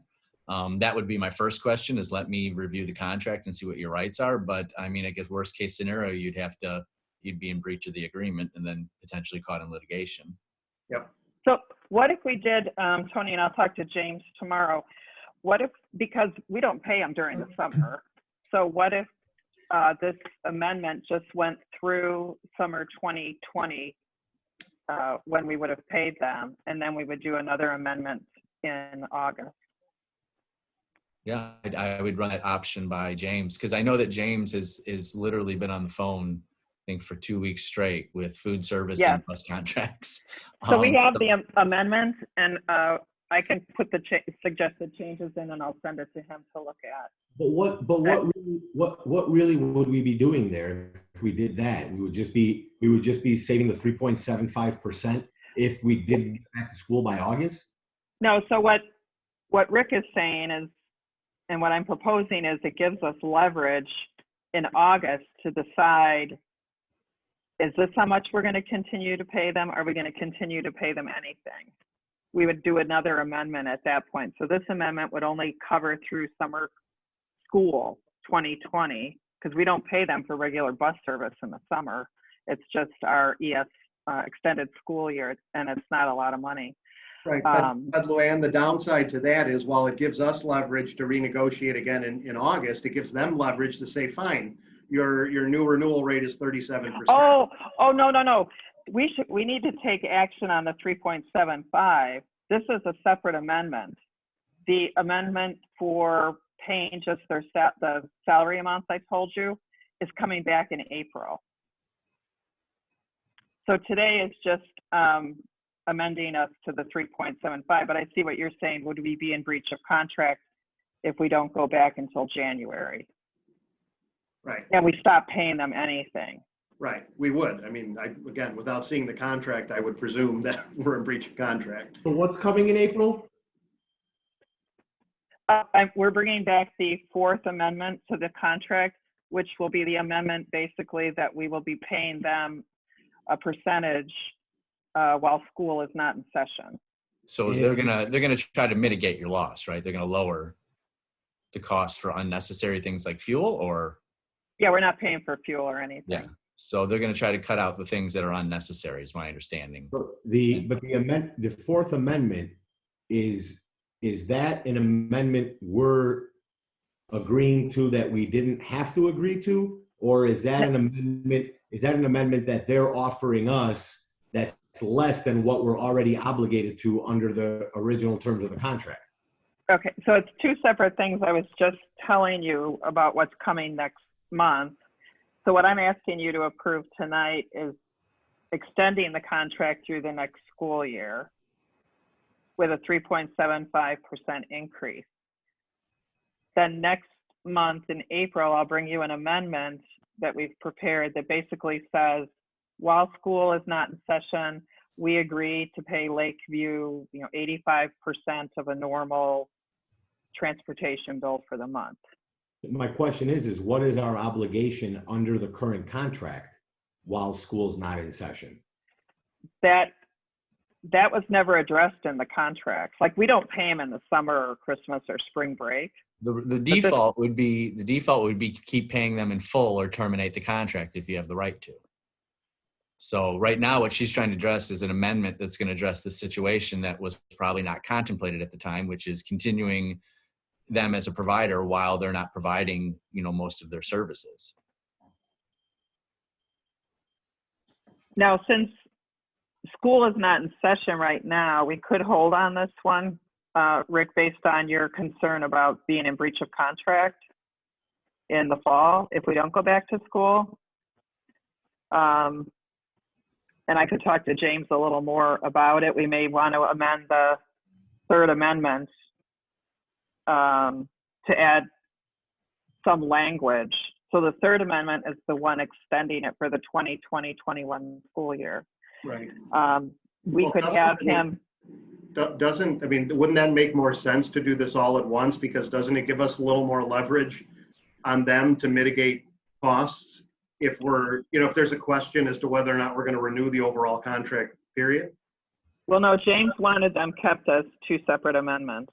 No, I get it, but at the same time, because if we've already renewed it tonight, they don't have to mitigate. They could just say, screw you, you got to pay the whole thing. No, we've already are discussing 85%. So I know you're discussing it, but they could pull it off the table tomorrow after they've learned that we voted to approve the contract for another year. I know that's not good faith, but they could do it. No. And then, it is what it is. I'm just saying it seems to make more sense to tie them all together. I'm not saying they're the same contract, but the conversation is together. Yeah, and I totally agree with what Rick's saying. The only question I have for Luann is there anything that material is going to change or something that we need to meet between now and I assume it would be the April board meeting? No, the only thing that it would have changed, and I'm not hearing that from anyone, is we would have went out to bid. There's nobody to go out to bid too, right? No one. Well. So what I think Rick is suggesting is that you go back to them and say, listen, we're very interested still in re-upping, but the board really wants to see what this amendment's going to look like first so that we understand when we're amending it, what is our liability going forward for not only this year, but next year. And then that would give them that, it gives you a little leverage to maybe negotiate. But as long as we're not blowing any timelines or anything that's going to impact your ability to secure the deal that you've got and not have something drastically increase, over the next month, which likely won't happen. No, so we can bring that third amendment, and I'll talk to James if we want to put any language in so that we're not in breach of contract if school doesn't start in August. And then the fourth amendment would be paying this percentage of a normal bill. Tom? So the way I'm looking at it, and just someone jump in and correct me if I'm wrong. If we do nothing right now, we do absolutely nothing, and we decide, we don't want to pay them for the time that our kids are out of school during this COVID issue for right now. We have two risks. One, our current contract may have us liable for breach of contract if we choose not to pay them, or potentially the contract doesn't speak to it and we're free and clear and we don't have to pay anything. But the larger exposure that we're giving ourselves is what happens if they then say, okay, you wanted to do that to us, we no longer want to service your district. What are our options, Luann? I know from my experience that our options aren't very great. And we do have options of other bus companies. However, from my understanding, the cost is not going to be less. And we had some bus companies before where the service wasn't that great. So what's our risk to save $60,000 a month by not paying them for sticking around. Well, so the risk is exactly what Tony had explained earlier, is that the drivers are laid off. Obviously, they can apply for unemployment, but the risk is that the drivers don't come back. No, I get that. I get that, and I'm already resigned to the fact that that bus service tells us, since you did that to us, we don't even want to deal with your district ever again. So until we do the amendment to the contract, which I think is fine waiting until April, we don't have an agreement for them to do our transportation next fall. I get that. What I'm asking is, if we take the hard road and say, I'm sorry, but we are not going to sign this amendment. We are not going to agree to amendment number 4 either. Mm-hmm. We're going to pay you while you're idle and buses aren't moving. And they in turn say, fine, District 64, thank you very much, but we sever our relationship with you. You're not paying us, we're out. We're not going to do any. What are our options at that point with another bus? We'd have to go out to bid for another. If we go back to school April 30th or May 1st, how are we going to get our kids back and forth? Oh no, well, no. They would be in breach of contract if they didn't provide the service. However, if they don't have drivers, well, that's if they wouldn't be in breach of contract if the contract we currently have with them forces us to pay them, then we're in breach of contract. But what I'm saying is, but right now nobody is. I have not heard anybody suggest that we are. I know it's been brought up, but I have not heard a directive or a consensus that we are going to try to break the contract this year. Right? That's not on the table. We understand we've got to have buses in line for May and June if we need them. So what we're really talking about is just not approving next year's deal until the board can see what the amendment looks like for the rest of this year and what would be theoretically applicable to next year if school did not start at the beginning of the year. So that they just had all the information in front of them when they entered into those 2 agreements. So that's great, but if we don't agree to if we see the amendment in a month, we're still out of school, we see the amendment in a month and we don't like it, and we don't approve it, the bus company now has 2 choices. Start firing people and not be able to get them back quick enough to accommodate us in May. What are our options? I need a plan B. Well, if you don't like the amendment, again, I'm not hearing anybody suggest that we're going to terminate this year. You have bus services, so you have 2 options. Either keep paying the full price for the full year or negotiate an amendment that would sound like a discounted price of about 85% of what they usually charge you. Well, those would be your 2 viable options. The third would be to end the contract. In my opinion, that's not a viable option. That was my question earlier, and I don't know if I got an answer to it.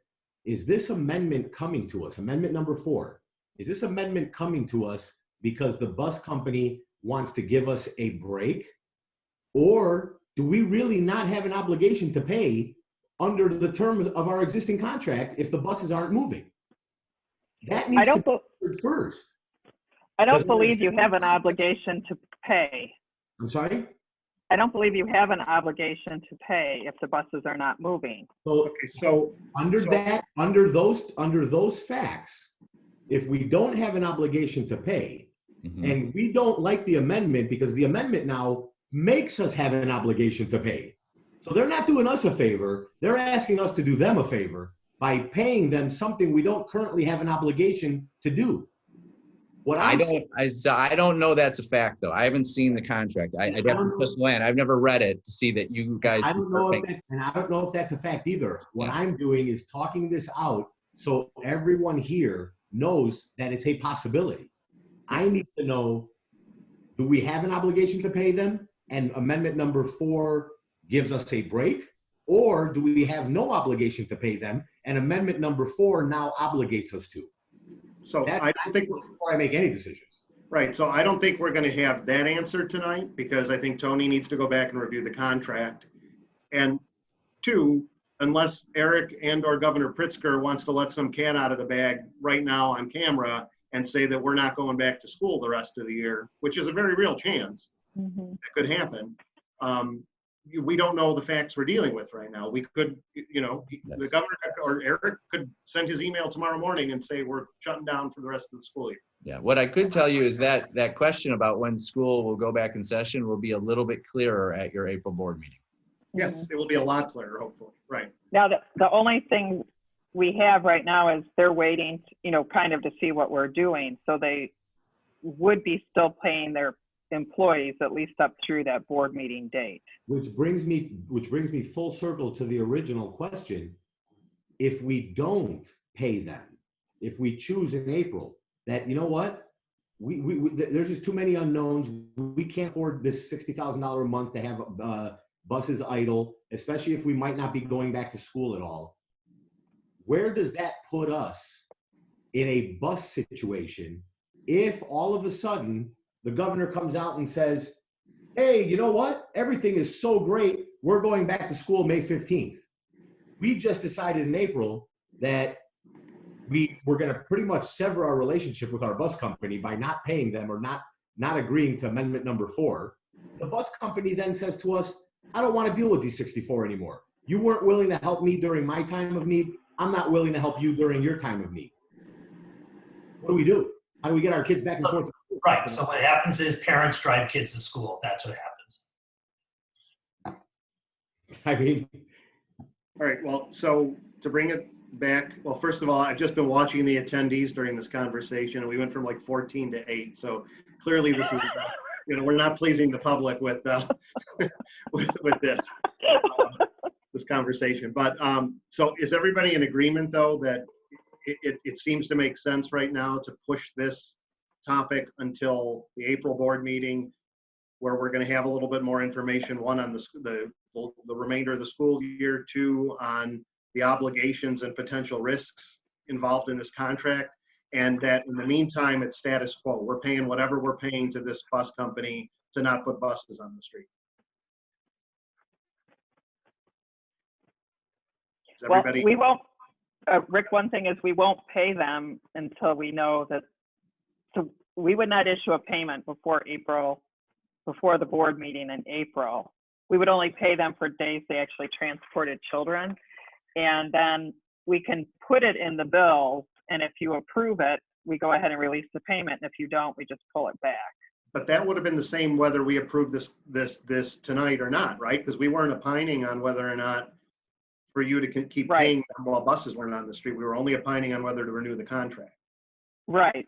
But we've had conversations, and we said I told them we'd be bringing it to the board In April. well, tonight to talk about this part of it. Okay, but I guess I'm still missing it, though. There's nothing on our agenda that is giving you board authorization to pay them. No, but what I told them is that we would be talking about it tonight. Okay. Which we So, did. Luann, for you, is there a negative if we don't move on this action tonight and hold off till April? No. Okay. It Because seems we like would there's have so many unknowns. The Illinois Association of School Board and the Board of Education is giving suggestions and recommendations, and if we can wait, I think we wait. Everybody okay with that? So Tony, do we need a motion to postpone this to the next board meeting? No. Okay. We're just not we're not gonna vote on this? So we table it? Yep. Okay. So Rick, I just want to make sure I have it clear when I talk to James. Obligations of our current contract, right? Yeah. Is what you're asking about. Yep. What are our legal obligations under the current contract to pay during this period where we're not in school? That's out of our control, right? Mm-hmm. And then, I mean, I think the other wild card is what could happen tomorrow or the day after or whatever with Eric and the governor as to whether we're going to be in school, for the remainder of the school year. So that's not a question for him. And then I think that's really it, right? Tony, was there something else we needed to? Well, that's the main question. Go ahead. Yeah. So for the amendment, I guess, and I'll talk to James about it, if we would want that amendment just to go through the end of this school year, or starting into next school year. And you mean Amendment 4, not Amendment 3? Okay. 4. Got it. Okay. Yeah. I mean, and again, just leverage wise about, how to have this conversation with the transportation company, how to best leverage that. I mean, I'm not telling tales out of school, but I didn't really hear anybody on this board right now say they don't want to renew the contract at a 3.75 increase. I think everybody's concern right now is, what we're paying while school's not in session. Correct.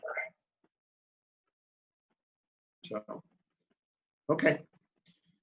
All right, so that motion is tabled until our next meeting. Rick, can I interrupt you for a second? No public comments, but can we rescind the motion? Sure. Tony, is that? Yeah, okay. So. It was Tom moved and Fred seconded. Okay, Fred, you rescind your second? I do. Thank you, Tom. You rescind the motion? Yes, I do. Thank you. Okay. Moving on to the Quest food service contract. Okay, so we just this year marks the end of our first contract with Quest to provide lunch services at both our elementary and middle school. So our options at this time are to extend the contract with Quest for another year or to go out for request for proposal for a new vendor. We are happy with the job Quest has done in terms of getting this program up and running very seamlessly in the fall of 2017, providing excellent customer service and food to our students and staff. I'm going to share my screen in just a minute with the presentation, so if anyone at home wants to see it, they'll be able to.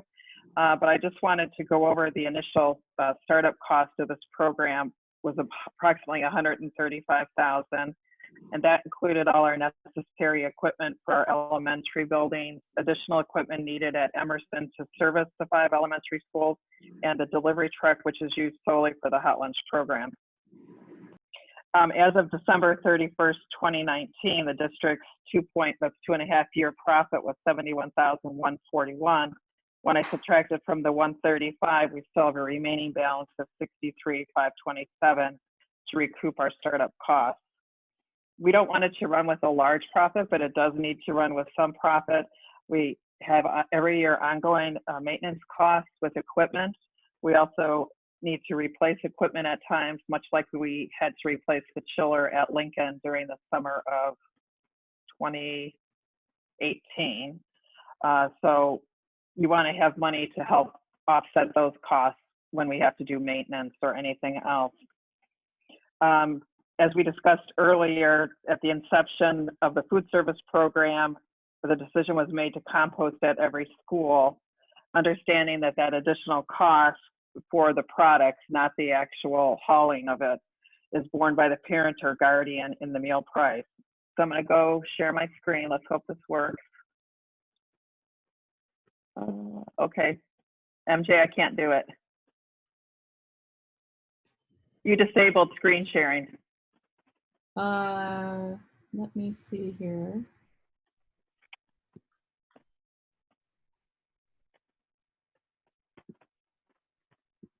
Okay, try now. Okay, all right.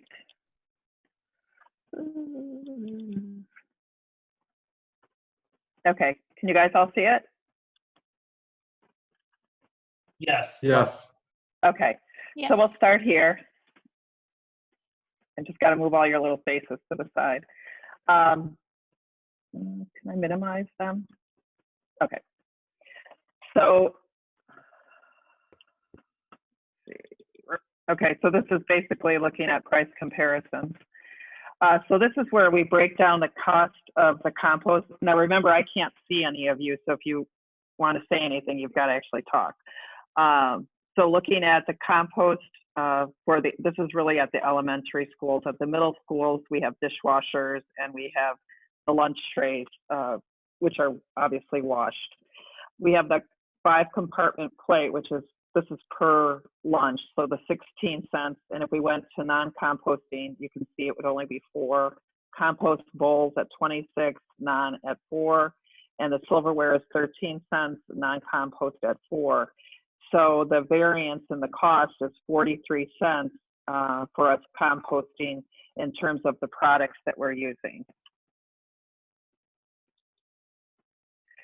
This is the elementary participation percentages as of January 30th, based on the last 3 years and only partway through this year. Now, obviously, this will be changing. But every year we have pretty much at all buildings continued to increase our participation at our 5 elementary buildings, which is what we want to see. Luann, can I ask a quick question on that last slide? Sure. So 2017-18, so did any of that school year, no, these were all 3 years in which Quest was around, right? The first 2 are full years, yes, and the third is as of right now, as of Okay, January 30th. So we don't have data as to participation prior to Quest. Well, we didn't have elementary hot lunch either. Right, but with respect to the 2 middle schools. No, I don't have any data on that. Okay.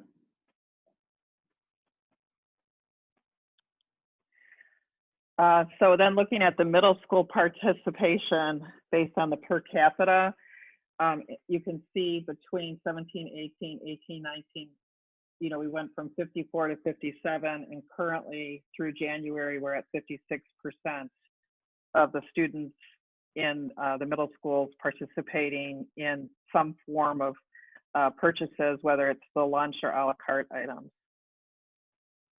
And Luann, I believe staff does take advantage of the meals at the middle school as well, correct? Yes, they're not counted in here, but yes, we have a large number of staff members at the middle school that do buy their lunch through Quest.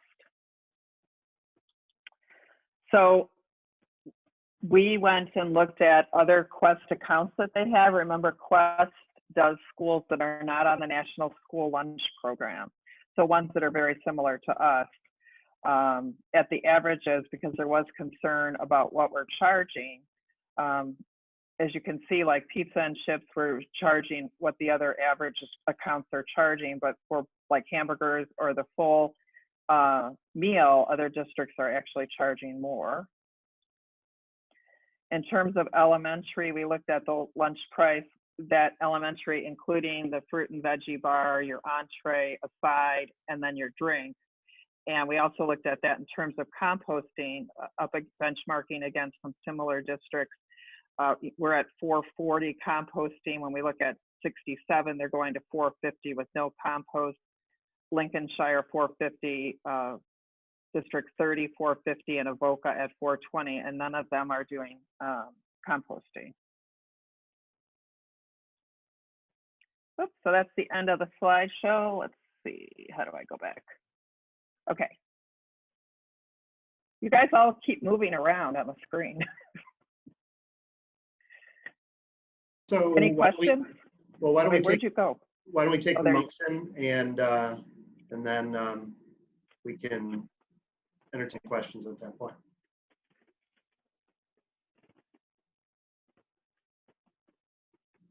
Anyone want to make that motion? I move that the Board of Education of Community Consolidated School District 64, Park Ridge-Niles, Illinois, approve the renewal of the Quest Food Management Services contract with no increases in the contract for the 2020-21 school year. Second.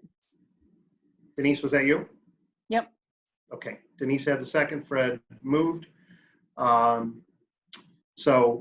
You know what my question is going to be, Luann, and I've got from our February meeting, I've got the contract up, which was in our board packet and for the public to see. So section 11B of the contract gives a mutual force majeure clause that would allow us theoretically to get out of the contract. But my read of the contract as well too is that we're not obligated to pay Quest anything unless they're actually operating in the school. So we owe them if they're in the school and there's people there and they've purchased food and they're selling food that day, but we're not otherwise obligated under this contract. Well, except this is the same deal as transportation that ISB has asked us to continue paying the salary and benefits. Of course they have. So we'll have this it's the same thing. We'll lose employees. Right. Now, what we have been doing with Quest, though, is because we are helping at District 207 because we've combined our offering of free lunch to students. And we're not limiting it just to National School Lunch students now. It's anyone that's in need we're offering lunch to. So we're using the kitchens at the 3 high schools. And they also have Quest, so it makes it pretty seamless in terms of us being able to help them. Okay, so for those of you who have the contract up from the last time, I'm reading this contract. There's nothing in here, you know, to answer our question from the last conversation. There's nothing in here obligating us to pay anybody. They may want us to do that. There's nothing in here that obligates us to do that.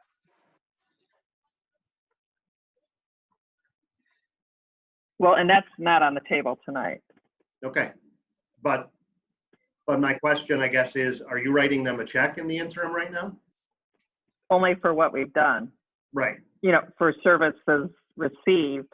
And then obviously we would be bringing an amendment next month to the contract to continue paying salaries and benefits.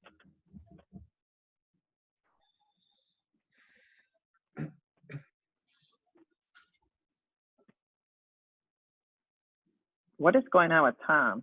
Yeah, I don't know. It's getting kind of psychedelic, Tom. I know. So Tom, I think you have your green screen on, and so You're also on mute. we can't hear you. I do have my green screen on because that's the only way to get that back thing. Yeah, well, it was working better before. Now it's pretty weird. Yeah, you look weird, Tom. In a nice way, of course. We're to the usual, Tom. So. Yeah. Well, again, I, you know, you guys know how I feel about this. But I'm one vote.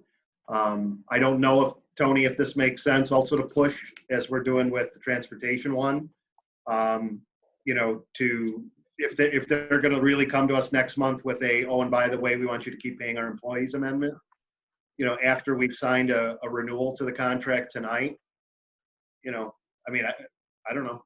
I don't know how I feel about that. It's all the same exact points that we addressed with respect to the bus service contract. Right. But, well, right.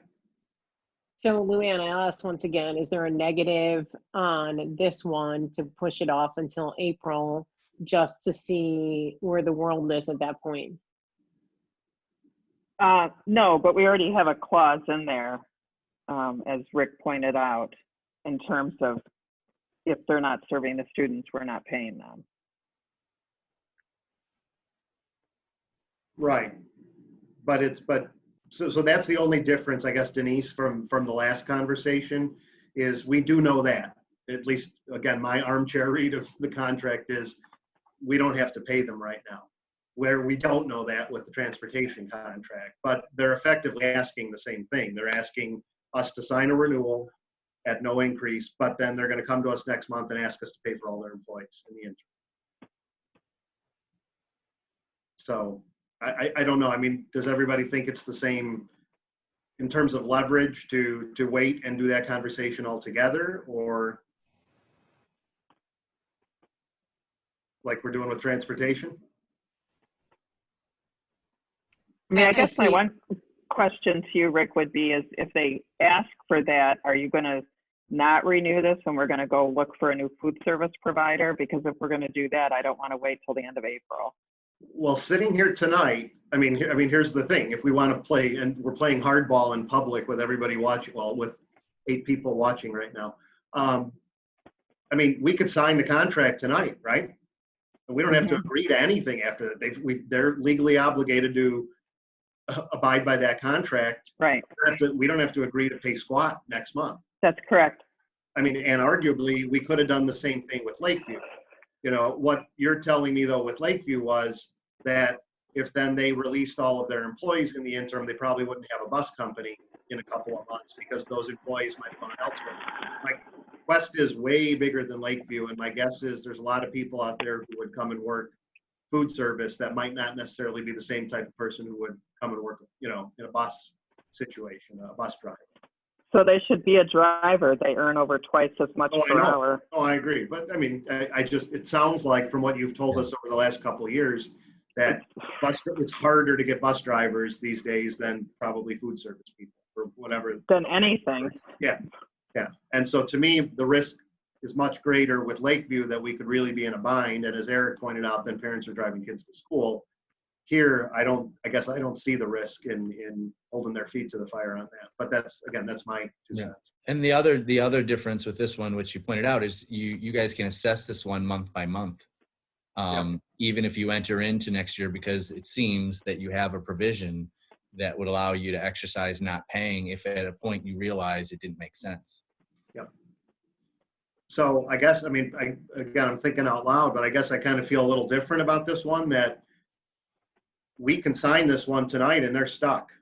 They've agreed to, no increase in the price, and they've agreed to a contract which gives us an out. That's not necessarily what we don't know what Lakeview is in that contract right now. So if we sign this tonight, we're in a better bargaining position next month with them with regard to whether or not we're going to help them with their employees or not, because we have a contract.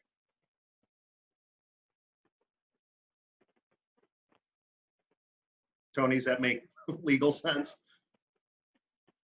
Yes. Okay. So that's my 2 cents. Anybody else? Yeah, just in all this, we just have to keep in perspective. I appreciate where you're coming from, Rick, but we are in a crisis. People are doing the best they can. If we can't help out some people or companies, I think we need to think about it, So I just let's remember where we are in this pandemic. So. Okay, I'll put my company on the list that you guys can send taxpayer dollars to my company too. I mean, that's truly how I feel. I had a shitty day today having to deal with that with my own law firm. And I've got lots of friends who are laying people off left and right now. And there's no taxpayer dollars that are magically going to appear to help them out with that.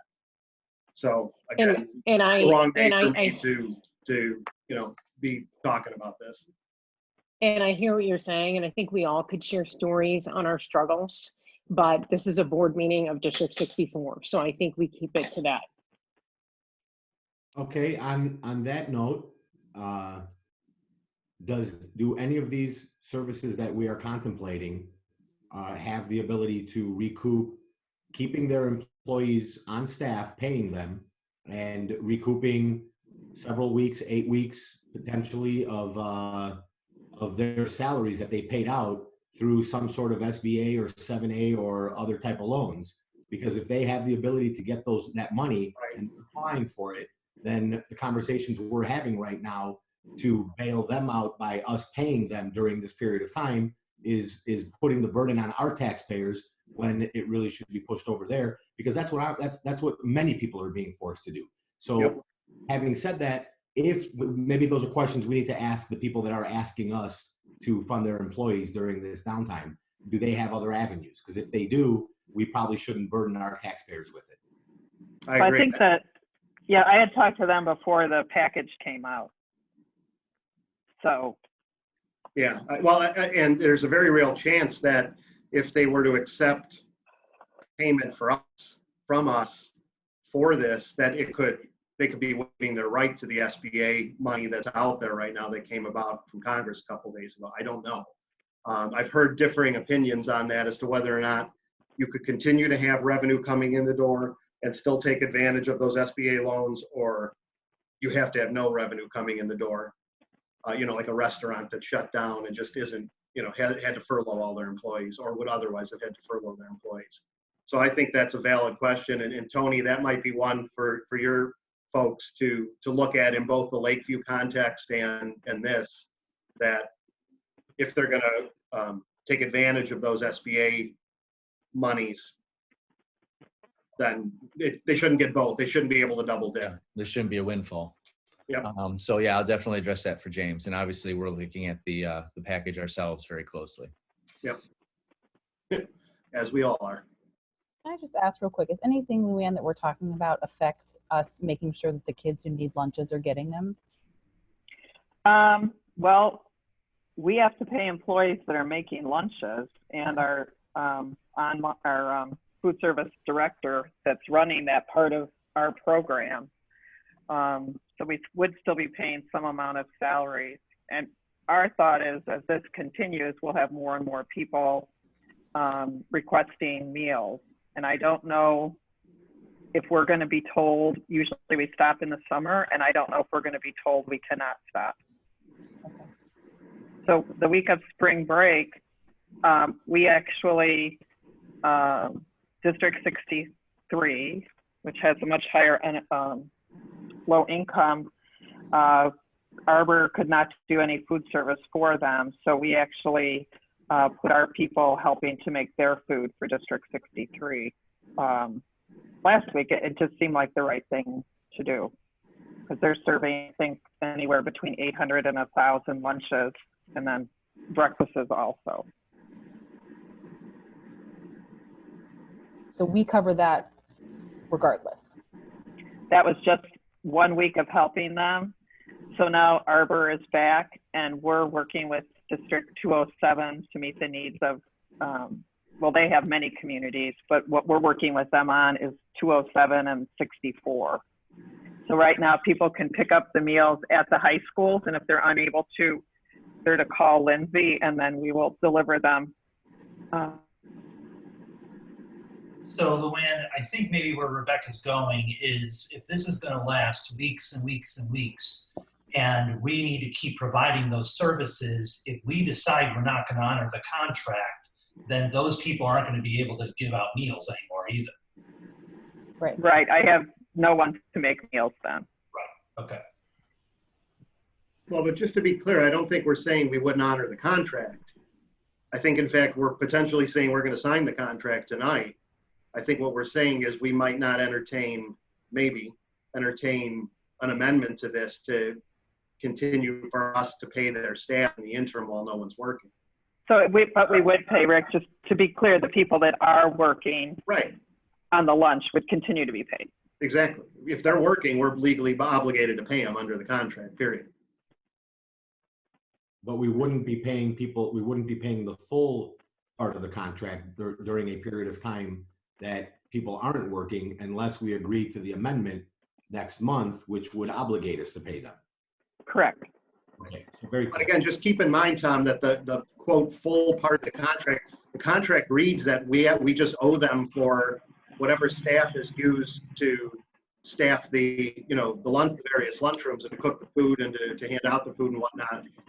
There's not like a fixed amount in there that we're obligated to pay. It's whatever, if we had an increase at one school for 1 week or whatever, we'd be paying more anyway during that time period under the contract. Unless we agree to this amendment, that would then obligate us to pay for people who aren't doing any work, so that Quest can continue to keep them employed. Right. Okay. So that I fully understand it. And I'd like to add one last thing before this conversation's over. I believe it's our experiences individually in all the different areas of our lives that helps us come to this board meeting and make comments and get us in a direction that helps not only the board move along, but the taxpayers as well.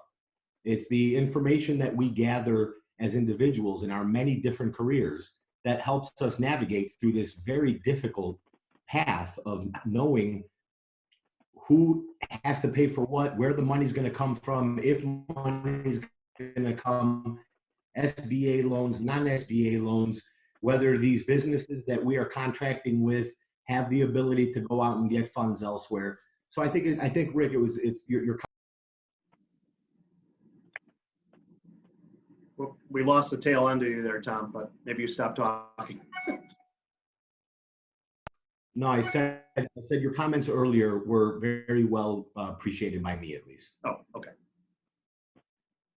All right, so it's been moved and seconded that we accept this contract. So unless I hear otherwise that we don't want to move forward with that tonight, I think we'll check with Natasha to see if there's public comment.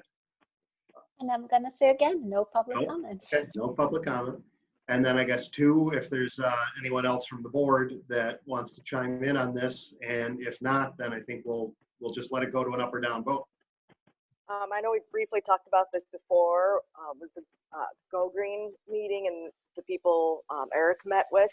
I don't know if all of us received it, but I know I received some emails that had the presentations, and I think the last meeting we had public comments about this. So I just wanted to, make sure everyone knows that I guess we're keeping their comments in mind when we move forward with, the whole lunch program going forward.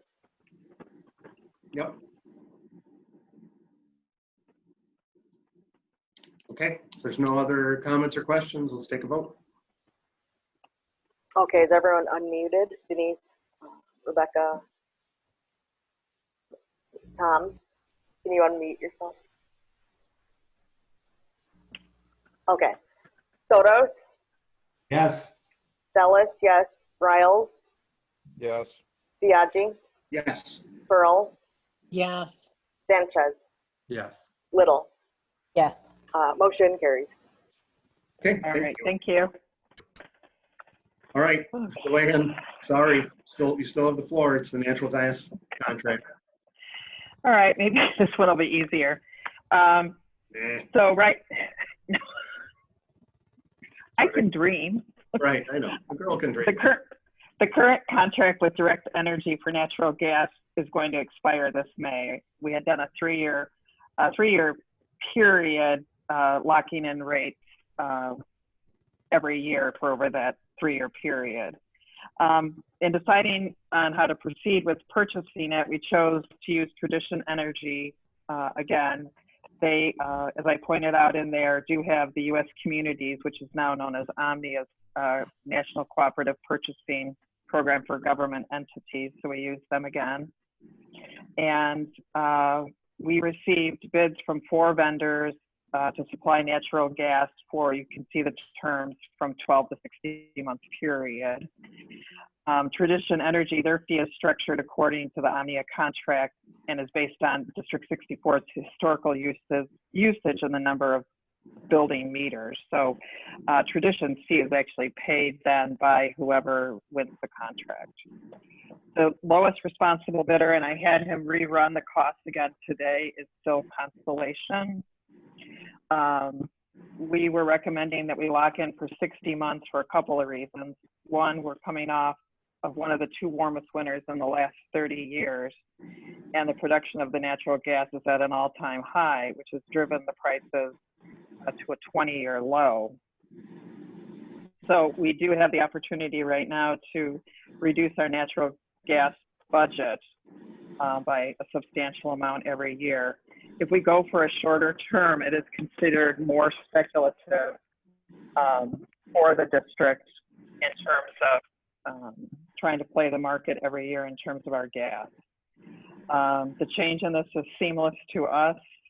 It's a 100% swing contract. This had come up last time because at that time we were talking about potentially selling the admin building. So a swing contract is, if we don't use it, we're not charged for it, and there's no penalties or fees that we have to pay when they go to resell, our unneeded natural gas. Any questions? This is really exciting. So it looks like the contract set the price, unless I'm missing this, it set the price on it was created on March 9th, right? Yes. Okay. So I'm looking live at natural gas prices right now, and they dropped about 20% from March 9th until today. So we only pay the price. This will be repriced tomorrow. So it will be. Okay, so that's my question. It's a rolling price based on whenever we lock in. Correct. And so if for some reason something really weird went and it skyrocketed, I wouldn't do anything. We would come back next month and ask you to do a much shorter term. Well, what really weird happened between when you got this contract proposal and now is a pandemic and Yeah. oil prices cratered. So, and so did natural gas. So I would presume that this contract, this proposal would be commensurate with that 20% drop. Yes, it should be. So I think the per barrel price for oil, they were talking about going into single digits. Yep. And natural gas is a byproduct of when they drill for the oil, which we are very successful in the US at recapturing.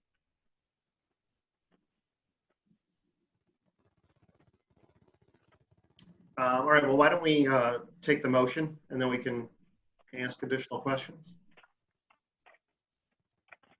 I move that the Board of Education of Community Consolidated School District 64, Park Ridge-Niles, Illinois, approve the contract with Constellation for natural gas service at all district buildings for the period of June 1st, 2020 to May 31st, 25, is that?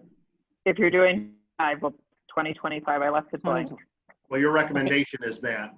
Yes, right? it is. Yeah, okay, so. to Yep. 2025. Sorry about that. Yep. Is there a second? Second. Fred seconded, Fred. Denise moved, okay. All right, any discussion on this from the board? I mean, my 2 cents is that if the one time that I will vote on a really long-term natural gas contract is in the throes of a pandemic when, natural gas and crude oil prices plummeted. Now's the time to lock in for as long as possible. So Right, because I know, Rick, that your feeling is usually locking in for that long a period that you feel, if they drop a lot, that right. had we locked in for a shorter period. Yeah, but I'm all in. If we could lock this in for 10 years, I'd lock it in for 10 right now. Let me see how many years I can do. Yep.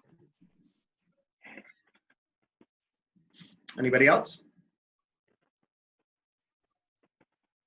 Okay, Natasha?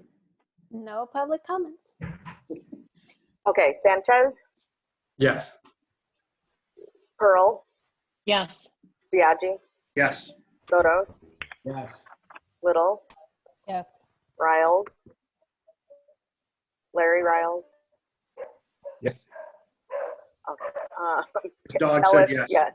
yes. Motion carries. Thank you. All right, thanks, Luann. You're off the hook. I got to go get more water. All right, we're on to the consent agenda, which is 8:13. So why don't we do the motion on that, and then we can talk about anything in there.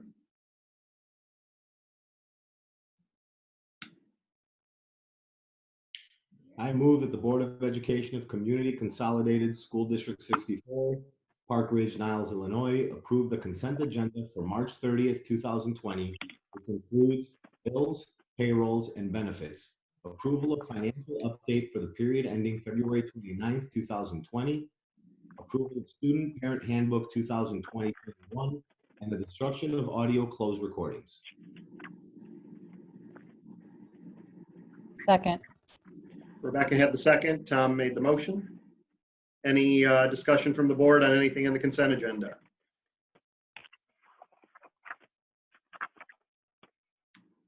Natasha? No comments, nothing. Okay, Ellis, yes. Little, Yes. Yes. Pearl, Yes. Biaggi, Yes. Riles, Yes. Soto, Yes. Sanchez. Yes. Motion carries. Thank you. All right, approval of minutes. Someone could make that motion.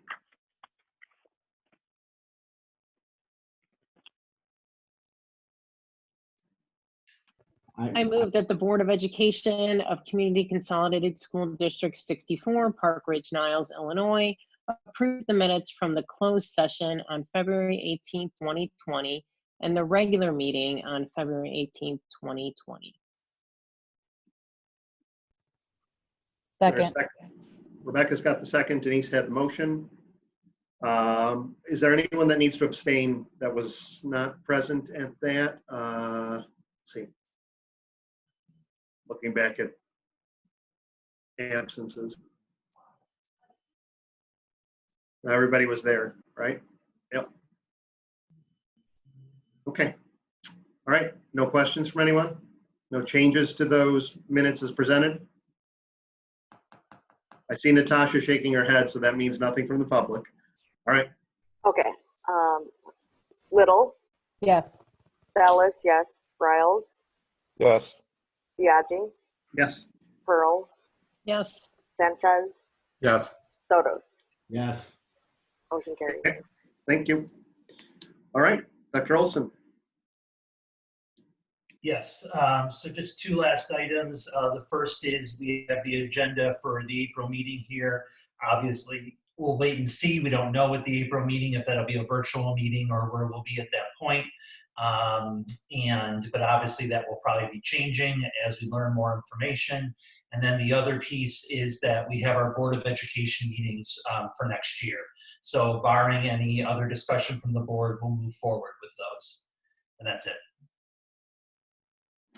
And Eric and I'll, as we always do every month, we will go over that agenda in advance.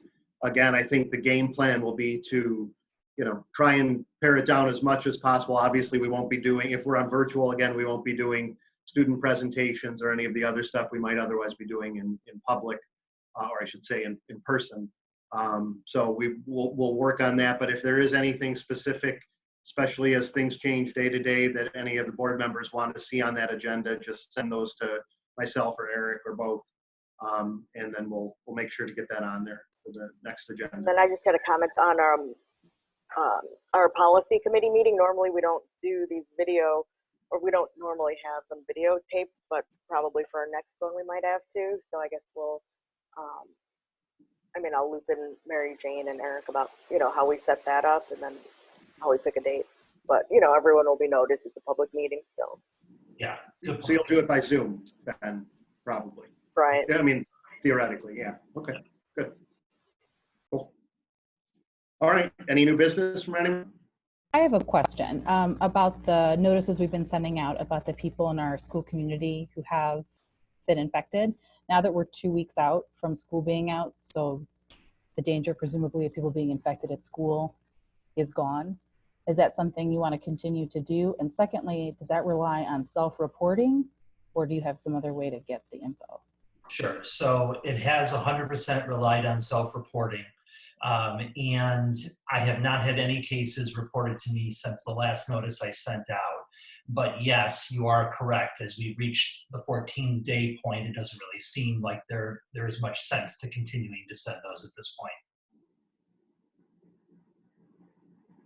Good question.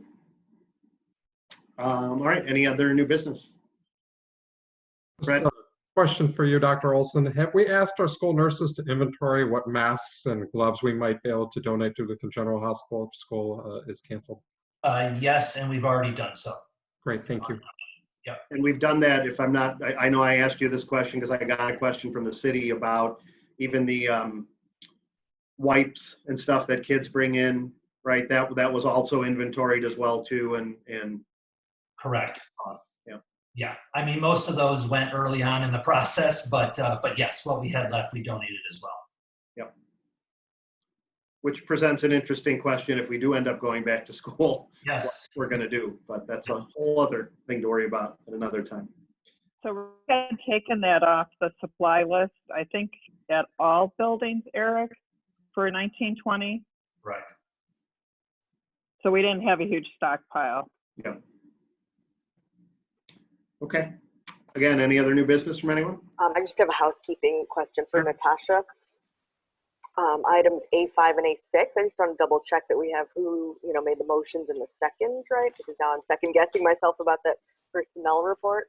Do you want the staffing plan? So A5 and A6, so who made the motion for the staffing? So for A5, let me look back at my notes. I have Darlene and Fred. So Denise moved and Fred seconded Denise. for A5. Darlene, Denise. Sorry, her middle And name then- is Darlene. And then on the personnel report, Denise moved and Larry seconded. Okay, sounds good, thanks. Mhm. Thank you, Lisa. I'm just kidding, Luann. That was supposed to be Nice. Okay. All right, everyone. Thanks for adjusting to the new format. MJ, thanks for all your work in setting this up, and really appreciate all your extra efforts. So thank Yeah, you. and just so you know, further to the thanks to MJ, I offered her services up to help with the city as well too, because the city's in the same boat as we are with this, and they have more meetings than we do. So I know in talking with Eric, we passed along MJ's information to the folks at the city, and they, in fact, some of them may have been watching tonight, but just to see how this goes. But they have a meeting coming up, and we're hoping to do the same thing that we did. So Happy to help. Happy to help. thank you. All right, we have a motion to adjourn. So moved. Fred moved, second. Second. Denise has the second. All in favor? Aye. Bye. Opposed? All right, we are adjourned. Thanks, everybody. All right. Thanks, everyone. Hang in there, Bye, everyone. everybody. We'll Take see care. you. Thank you.